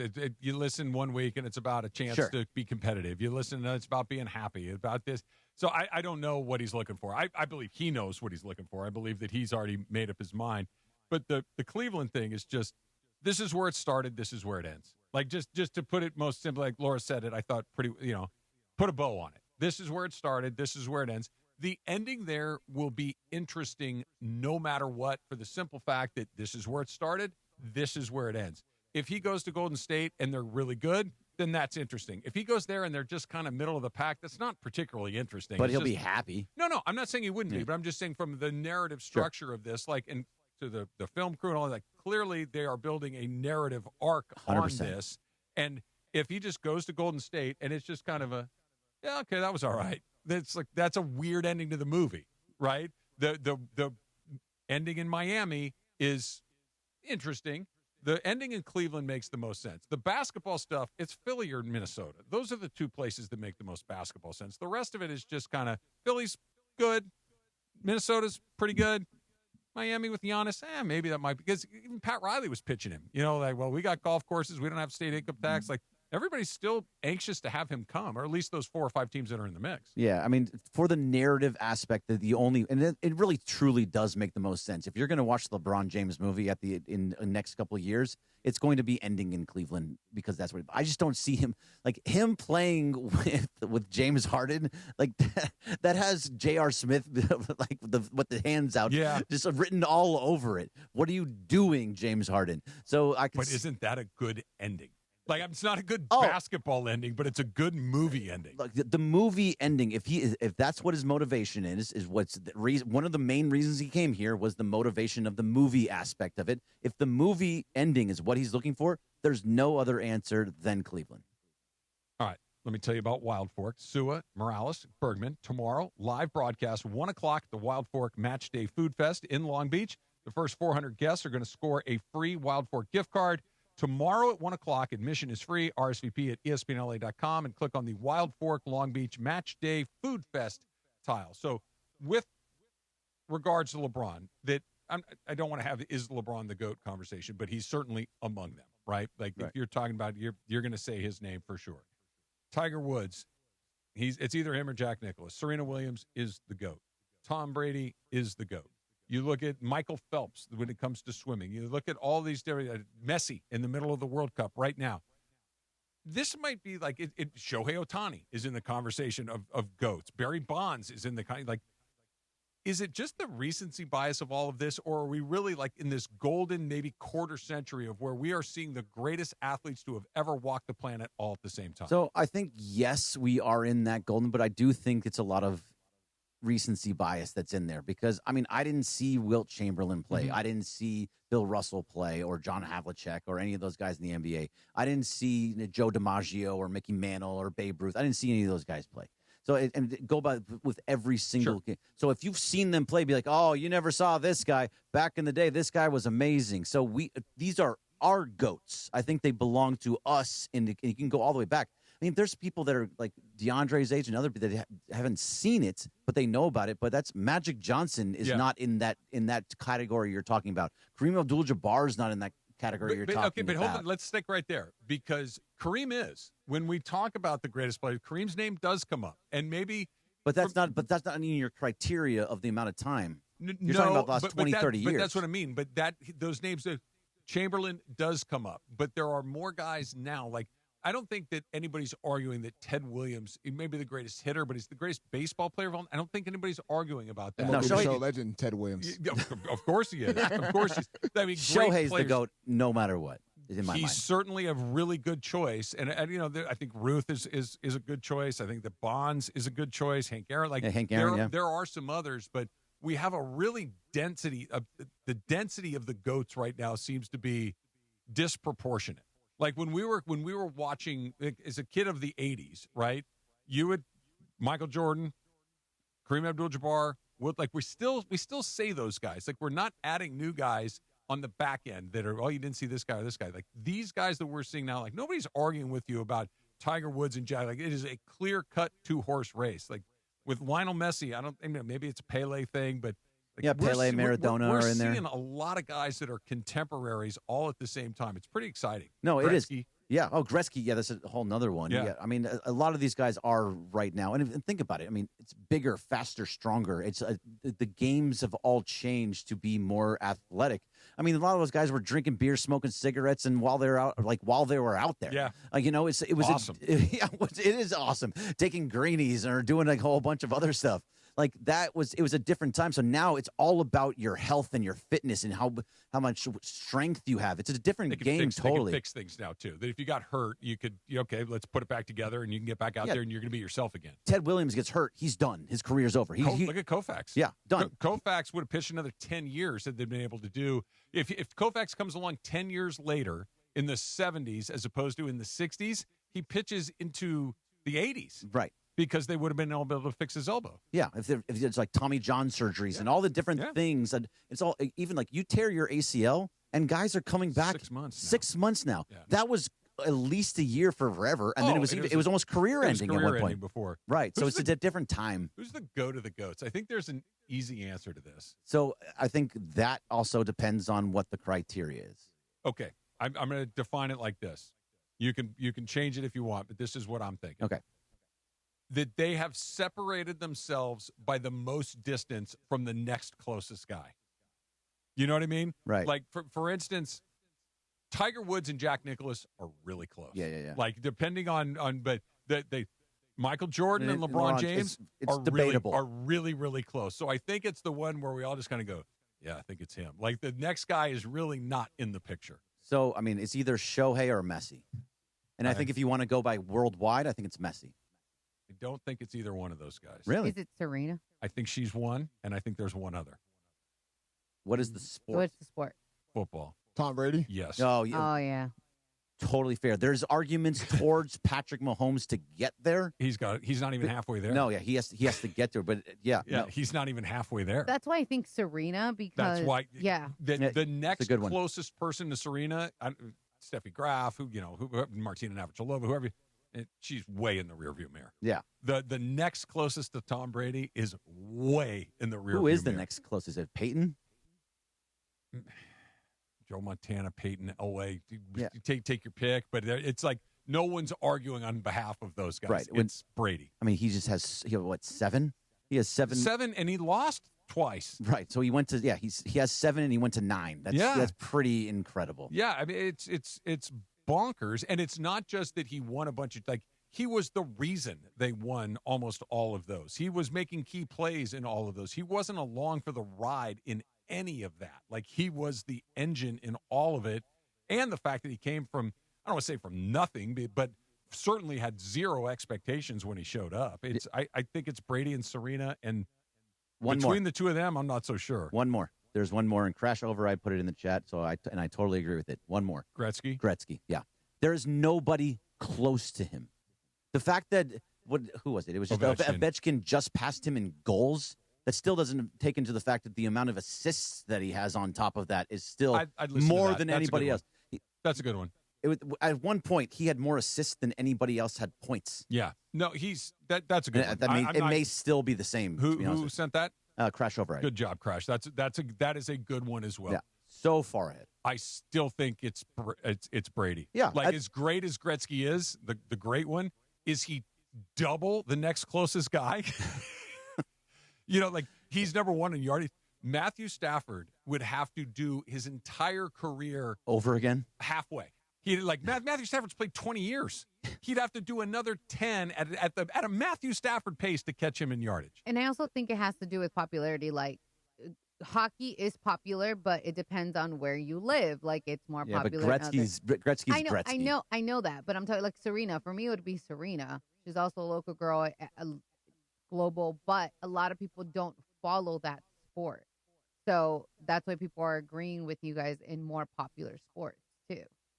There's 3. I'm Gretzky's on there. Yeah. I think everyone else has Serena, Brady, Gretzky. Yeah. Like, if someone said Djokovic, I think it's debatable on different you guys. Want Federer or Djokovic? Right. Okay. Like, Nadal is up there as well. Okay. Yeah. Like, they're close enough. Right. We're having the conversation. Now, Djokovic may be better than all of them, but it is a very close race. Yeah. Right. There is no fourth. There's no, sorry, Michael Thompson. There's no Mount Rushmore. It's the 3 right now. About Michael Phelps. I mean, if you want to count an individual sport like that, although Serena is, Serena's an individual sport. Yeah, so I don't know, but swimming, it's the fact that it's to Laura's point that it's swimming. It's like, okay. But again, the next closest guy is like 5 laps behind. He's way ahead of everybody else, too. Yeah. We're pretty lucky. Yeah. Pretty lucky to very, get very lucky. Shohei is not separated by 100 million miles either. He's in the conversation, but he has not Brady'd or Serena'd or Gretzky'd the thing. No, he still has to also probably play another 5-6 years to even get into this conversation. By the end of his career. I will say this. He's going to win his 5th MVP this year. The only other person that has more is Bonds. Bonds has got 7. I think knowing that Shohei is goal-oriented, I think that having the most MVPs, or at least as many as the most, is something that is on his bingo card. Yeah. Like that he is probably thinking about things in those terms. Yeah, so by the end of his career, do you think he can be on this list? Yes. So he plays like, say, 10 more years. Yes. That's a long time. He'd be 41. Yeah. Yeah, if he played 5 more, if he has 3 more seasons that are Shohei so like seasons, this? Yeah, then yes. You're getting into that conversation. I'm not going to lie to you. I'm laughing. Someone in the YouTube chat mentioned Joey Chestnut. Can Kobayashi say that he's close to that, even though Joey Chestnut beat Kobayashi over and over again? Kobayashi is the answer. Joey Chestnut is not. Kobayashi is better at that than he is, and Kobayashi just walked away from the game. He just went, I'm out of here. I'm done. I'm not doing it. Didn't he beat Kobayashi a few times? I'm sure they beat it, but again, they're in the mix. Right. I interviewed Joey Chestnut one time. Guess what he did not want to talk about? Eating hot dogs. Yes. It's the weirdest thing. I've totally have heard that before. Yeah. Why? Like, we'd like you to come on the show. He's like, yeah, but I really don't want to talk about, like, the hot dog stuff. So then why are you coming on? What else do you do? It's like bringing on Ohtani and not asking about baseball. Well, remember the whole thing. He wouldn't go to the hot dog eating contest because they weren't using his branded hot dogs. Yeah. His sponsored hot dogs. They weren't there, so he's like, no, I can't eat those. Oh boy. Like that's talk about thinking knowing. You know who I am. Yeah, we do. You're the guy who eats hot dogs, and we like to talk about it. Join us for the World Cup final this Sunday, July 19th. At noon at Rock and Brews in Buena Park. Greg's going to be there with Milagro and the Margarita Mobile celebrating the summer of soccer. Tequila never tasted brighter. Milagro Tequila. Please enjoy responsibly. I think we might have lost the thread on why we turned these games on in the first place. That's coming up next. It's DeMarco and Travis, ESPN LA. It's time for your Valvoline Instant Oil Change Summer of Soccer Update. Here's Mario Ruiz. The matchup is set for Sunday's 2026 FIFA World Cup final, and it's a blockbuster. Argentina came from behind to knock off England, punching its ticket to a second straight World Cup final. Lionel Messi keeps adding to his legacy. At 39 years old, he's still leading Argentina and sits one win away from back-to-back World Cup titles. Standing in his way is Spain, led by 19-year-old sensation Lamine Yamal, who has been electric all tournament long and led Spain into its first World Cup final since winning it all in 2010. It's legend versus the next generation, Argentina versus Spain. One match left to decide the 2026 FIFA World Cup champion. And that's your Valvoline Instant Oil Change Summer of Soccer Update. Valvoline Instant Oil Change, home of the 15-minute drive-through oil change. From kickoff to the final whistle, performance matters. Keep your vehicle running strong. Visit SoCalOilChange.com for a special offer and locations near you. Welcome to Milagro Tequila, where the sun shines, good times roll, and tequila pours. Take a sip of sunshine this summer with Milagro Tequila, crafted from 100% Blue Weber agave for bright flavor and exceptional smoothness. Shake up fresh margaritas with Milagro Silver. Mix the perfect paloma with Milagro Reposado, or enjoy the rich, smooth taste of Milagro Añejo on the rocks. Find Milagro at your favorite retailer, in-store, and online. Tequila never tasted brighter. Milagro Tequila. Please enjoy responsibly. Red card penalty. Score big with Waba Grill's new red card combo for a limited time. A mini sweet and spicy chicken bowl, 3-piece chili crisp dumplings, and a side of Wablaze sauce for that extra heat.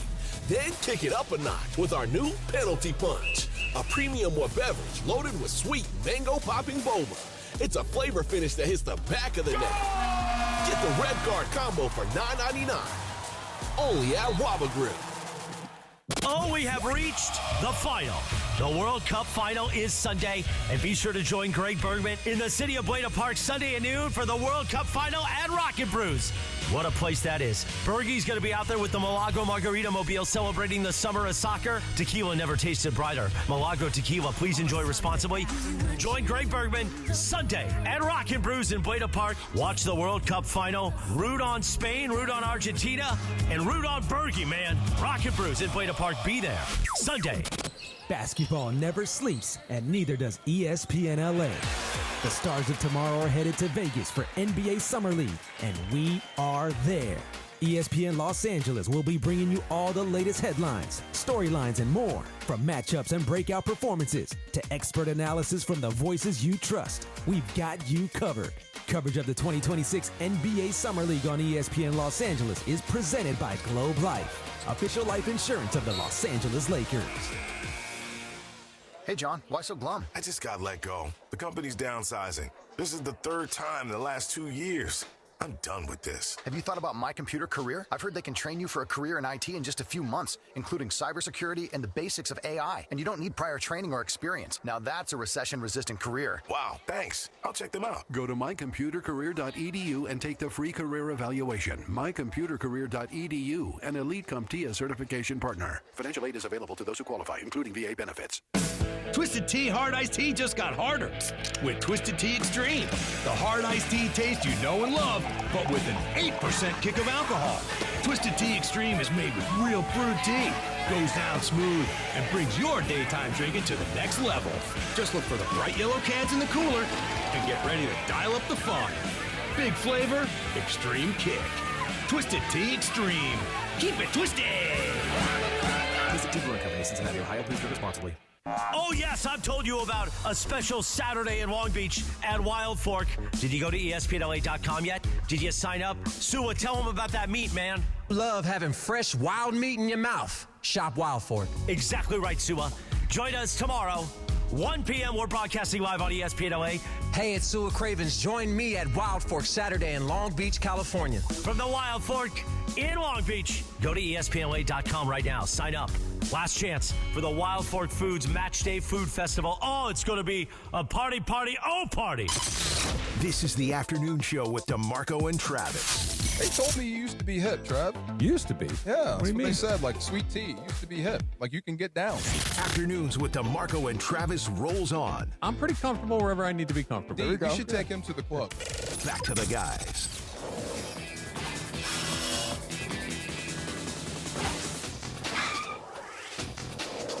Oh, you better know No, this, I know Greg. it. I do know it. Is it Rocket Power? Yeah. Yeah, I used to love that show. Power. You're like, I have no idea what that is. I don't know this one. So good. Oh, Trav. Rocket Power was great. Yeah, that was a good animated. Yeah, cartoon? animated on Okay. Nickelodeon. Yeah. Rocket Power was good. Wow, they Oh, were yeah, good. come on, give me some respect for that. We are. Yeah. I mean, The guy had like he had the yeah, dreads. the little hair. Yeah. Otto. Dreads, okay. I loved Otto. Yeah, Auto Man.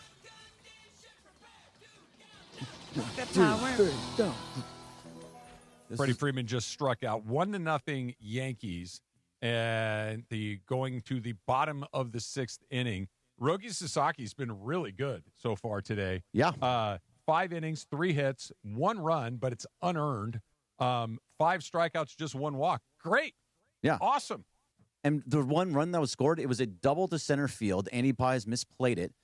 So the runner went to third. I forgot. I didn't see who it was.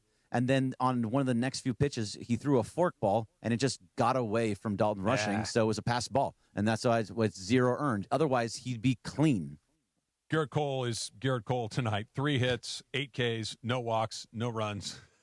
Just mowing people down. He has been not good this year, ever since he came back from the injured list. And somehow because this is what happens against the Dodgers. Yeah. Just is Well, shoving. they're always going to get the best. He's got an ERA of 3.5. That's not that bad. But No. he's not over 4? He's getting 3.60. He is dealing tonight, and when Garrett Cole is on, you're very likely to lose.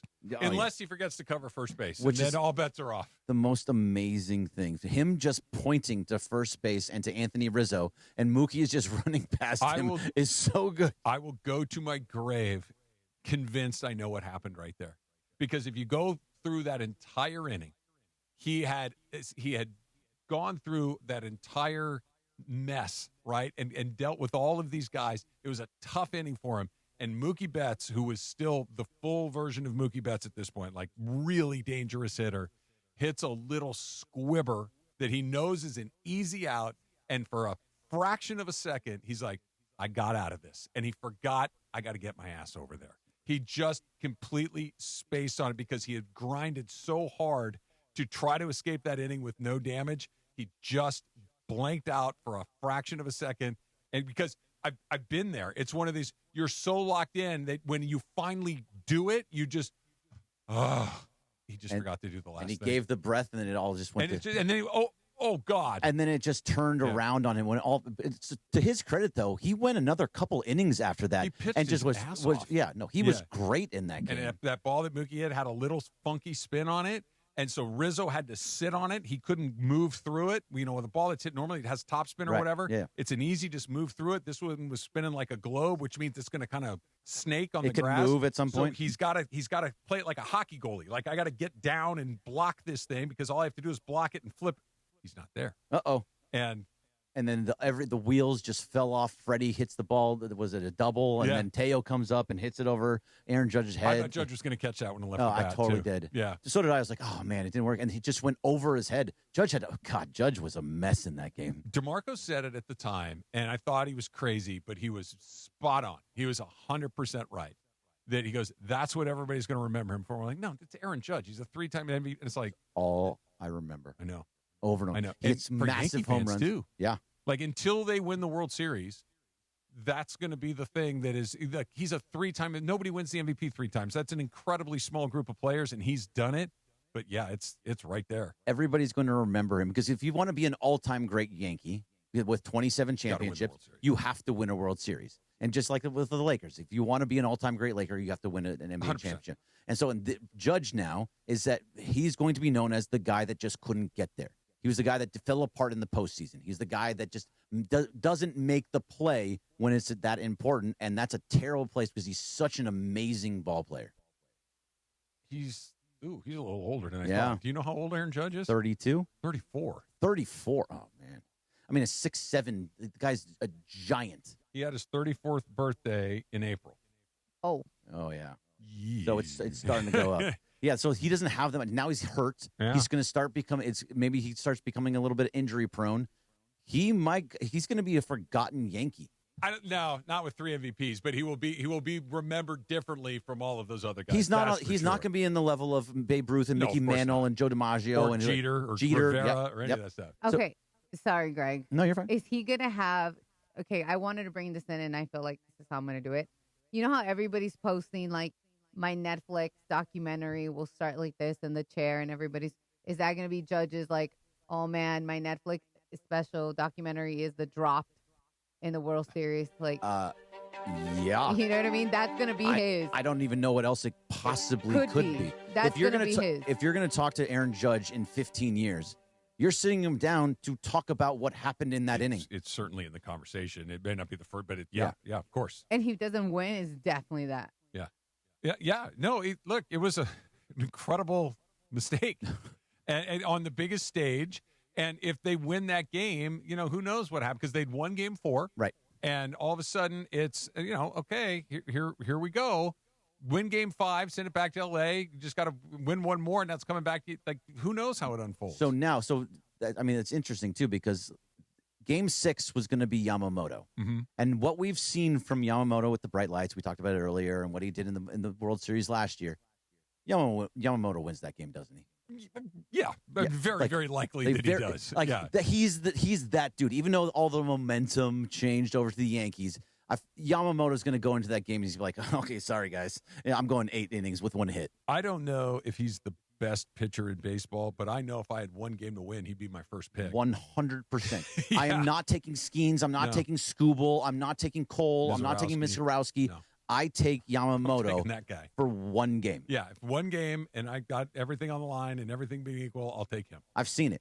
I've seen it multiple times. Right, and I have not seen it for all those guys. They maybe can't do it, but I know that guy in that moment, he's going to come through. A lot of credit to Roki. Roki's having a really good night tonight. So 5 1/3. Nice night for him. 82 pitches, low pitch count. Got a text from my pal Doc, who said that Kelly Slater needed to be on our list too. That's a good one. I don't know surfing that well, I but don't either, but I know. Put it to you this way: you know who Kelly Slater is, right? Oh, you know who else? Tony Hawk. Oh yeah, I was thinking about Tony Hawk a little bit earlier. That's a good one. Yeah, that's a really There's like that good Bob one. Burns, but people don't know that guy. But yeah, Kelly Slater. I don't know if I know another surfer. I know Kelly Slater. I'm not a surfer either, but I know who Kelly Slater is. Right. Yeah. Yeah. If you, can you name another Laird skateboarder? Hamilton was a surfer. Laird, I know that name. Yeah. Skateboarders. There was Mike McGill, Tony Hawk, Peralta. Oh yeah. I don't know a There's lot a of them, few. but I know a few. Yeah. The comedian Rodriguez, Paul Rodriguez's kid is a famous skateboarder. Oh, yes, he is. I forget his first name. I think it's Paul. Is it Paul, his son, too? I think it is. Yeah. Paul Rodriguez. Something Rodriguez. Don't Paul, know. Paul was the dad. Paul was the comedian. Maybe it's Paul Jr. Kelly Slater's a good one. Tony Hawk's a good one. Yeah, Paul Rodriguez. Paul Rodriguez? Yep. Yeah. Oh, check that out. Kelly Slater's the answer. We don't even know another name, but we know it is. Right. That's Exactly. pretty If that's in your sport, if you don't know another name, I mean, like, so to your point about swimming, that's another one. Like Phelps, I don't know another swimming name. Mark Spitz. Oh yeah. Sure. Yeah. But I would have forgotten about that. Yeah. Johnny Weissmuller. He played Tarzan after he was done in the Olympics. Yeah, I don't know that one. Who was the guy that got himself in trouble a whole bunch? It was the guy right meathead. after. That Yeah, guy the that was just a meathead. total steakhead. He was on like Big Brother, All Star Celebrity. Ryan Lochte. Ryan Lochte. That's it. That's it. He got famous for 3 reasons. 1, he was an incredible athlete. Number 2, he was handsome. Yep. And number 3, he was like universally known to be a blockhead. You're just a complete Just dummy. remember that goofy thing that was Rio, where he got arrested. Yeah, he and, got like, arrested for claimed he got- weed or something like Like that. he got Yeah. mugged, and he says like, no, they were doing something they weren't. I don't even remember what it was, but No. Yeah, that's the only reason. But is I it do good remember. fame if you're famous for being dumb?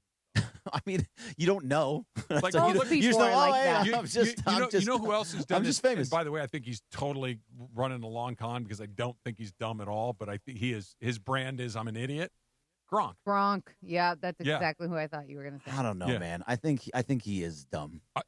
You know, he's one of those guys that hadn't spent a single dime of his NFL money. Really? Yeah. Yeah, I was going to say, I He don't only think he's spends dumb. his endorsement money. So, I mean, if you can play it up that well, good for you. Yeah. But I also think that there's a little bit in that. Oh, and Roki just. Oh. Sure. Ah. Okay. 5 2/3, 4 hits. Hey, we got a $60 million right fielder. He can catch fly balls. At least he caught it. Look, Judge didn't catch it. Fair. But Judge is in center. Right. Yeah. Doesn't matter. Oh, my gosh. Can I sneak this in? Because, again, I'm very fascinated with this whole everybody doing their Netflix documentary. I want to know what your intro to your Netflix documentary would be. Like what you survived? Yes. What did you survive? Like, one of my friends had 4 Locos and 6-inch heels. And I thought that was hilarious. Oh, okay. pretty Now I'm good. going to change it now. Okay. My favorite bartender disappeared and nobody knows where he went, and I'm still looking for him years later. Jim, right? Yes, Jim is just in the wind. It haunts me. Yeah, Travis Rogers and the loss of the martini bartender. I finally found That's the hilarious. perfect martini, and then I showed up one day and he was gone. Never heard from ever again. Oh, that's crazy. Yeah. So it would be I survived having bleached tips that were also light brown. Wait, what? I bleached the tips and then I made them light brown to go onto the dark brown. Did an ombre thing going on? Yeah. So it was. Did the Bon This is a before? 100% real true thing. I had bleached tips when I was in my senior year of high school, and then I made the tips light brown so they were different than the dark hair that I had. And then when I was in college, I wore a visor, but I would put it upside down and backwards. That was your signature That look? was my signature look. Yeah, with the with the bleached tips with the brown. That's like one of those ridiculous hats you buy at the gas station that has like the bad blonde hair in it. Like, I wish I that's had pictures amazing. of it. Look, I've done a million stupid things in my life, but the one thing I never did is do something dumb with my hair. Like I shaved my head a couple of times, but that didn't have it like a weird color. I had bad haircuts as a kid, but they were like 70s appropriate. Like I never spiked it or dyed it or mohawked it or anything like that. That's amazing. I did all the things with hair. I wanted to have the part in the middle. You know, that was a huge thing. That was a the thing. part in the middle was a huge thing. but my hair I got Jewish hair. It just kind of pops up. It goes into a fro. So when it was that way, it would just kind of like sit up on top of my head. It didn't like lay flat. It was so bad. Don't take this the wrong way, but I could totally picture you with that asinine backwards upside down visor. It's like all throughout college. I can totally picture that. Oh yeah, no, it was. And you were digging it too. Oh, dude, I would walk out of my house, grab the. It was a C. I was at Colorado. It was a UC Colorado, Go Buffs. or not UC Colorado, but I was a CU, and I took it. And I would walk out of the dorm, and I'd just flip them around backwards and then walk around. Why backwards and why upside down? I don't know if I have an answer to that now. You thought it looked cool.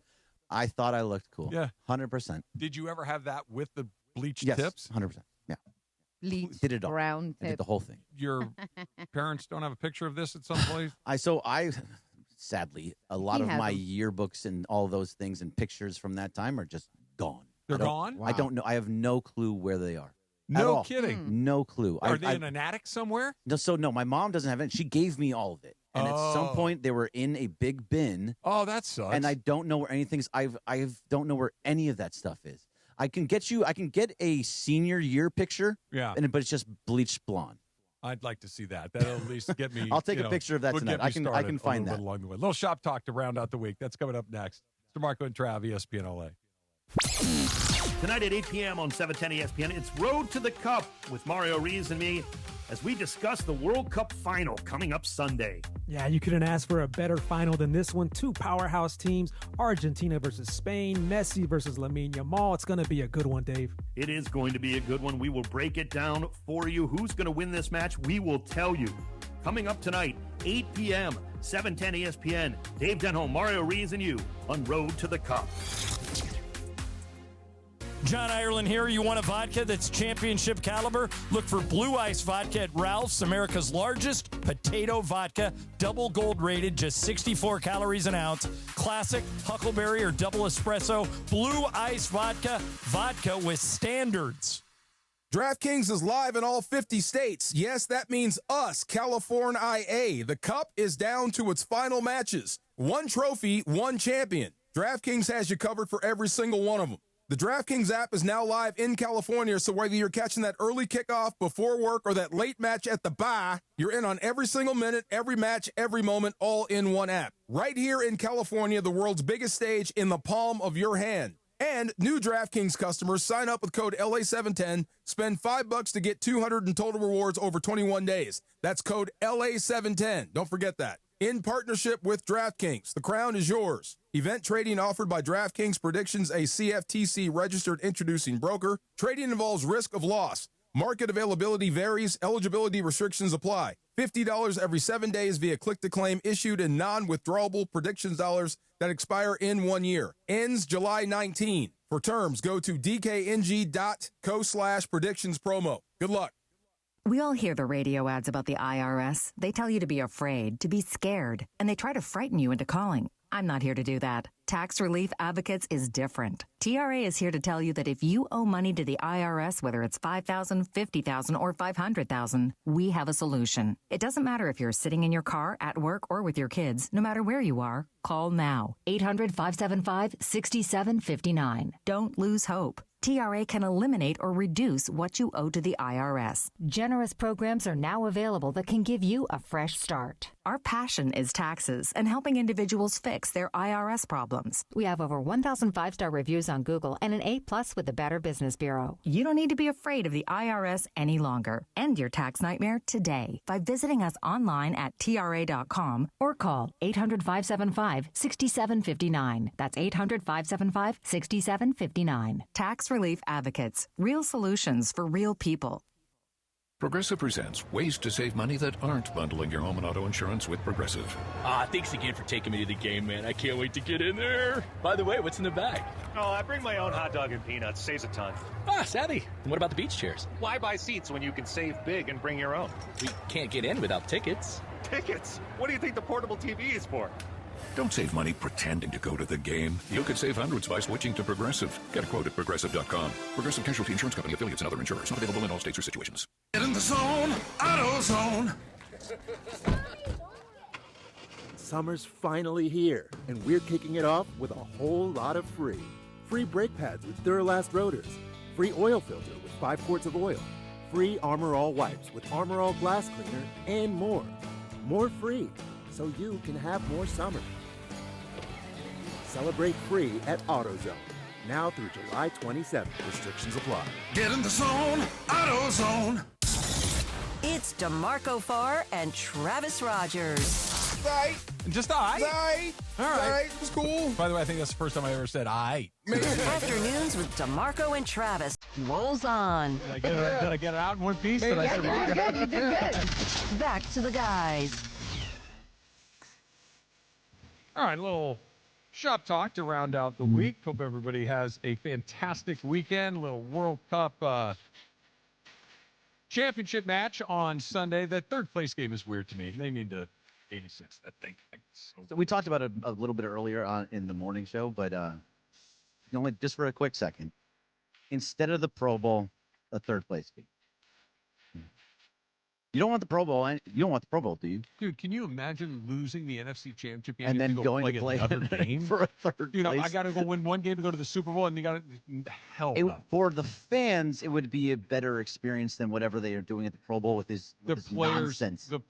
It would be a horrible. Who cares who finishes? Like third? if Patrick Mahomes is playing and he loses, he's not going to go play in the third That's what I place mean. game. So why are we having right. the game? Like in the first Mbappe's place? probably not playing tomorrow. Yeah, nor should he. Right. Yeah. What's the point of all? Happy 29th birthday to OG Anunoby, who will never, ever have to buy a drink, a sandwich, a steak, or anything else in the city of New York for the rest of his life. One of the more incredible things I've ever seen. Really was. It was so good. I was with Milagro actually at the Belmont, was it the Belmont, the Fairmont Hotel. Was that when you went to see the car? Yeah, when I went to go see the F1 car. Yeah, exactly. Yeah. And we were sitting there and the place just erupted. It was the craziest thing I may have ever seen. They came back from like 30 points down to win that game. Oh, OG Anunoby. That's got to be. So like everything. Miguel Rojas falls into this category too. Yeah, like you're not the star player on the team, but everybody's going to remember you forever because you stepped up in the biggest moment of your life. Absolutely. Good for him. David Hasselhoff, Knight Rider. Michael Knight, 74 years old today. Knight Rider? Mm-hmm. Oh, 74. 74. Really? Did you watch Knight Rider? I love the talking car. Love Knight Rider. And all he would do is say, hey, come and pick me up around the corner, and the car would drive around. Like your Tesla can do that now. Right. Like it felt like it was so different and weird, but now you're thinking like, oh, that's just normal. No, you could do the Tesla has 1 billion more features than Kit had. Yeah. But it was Kit. It was awesome. Knight Industries 2000. Hello, Michael. What else we got here? Heather Langenkamp is 62. I don't know who that is. Who is Heather? She was in like the Freddy Krueger movies. Oh, okay. Stuff. I do know who you're talking about. Happy birthday, Heather. Big fan. Join me at Rock and Brews on Sunday in Buena Park. Come hang out. Have a great weekend, everybody. We'll see you on Monday.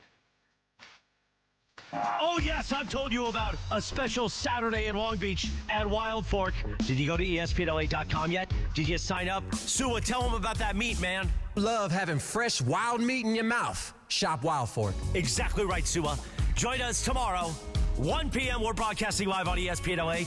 Hey, it's Sua Cravens. Join me at Wild Fork Saturday in Long Beach, California. From the Wild Fork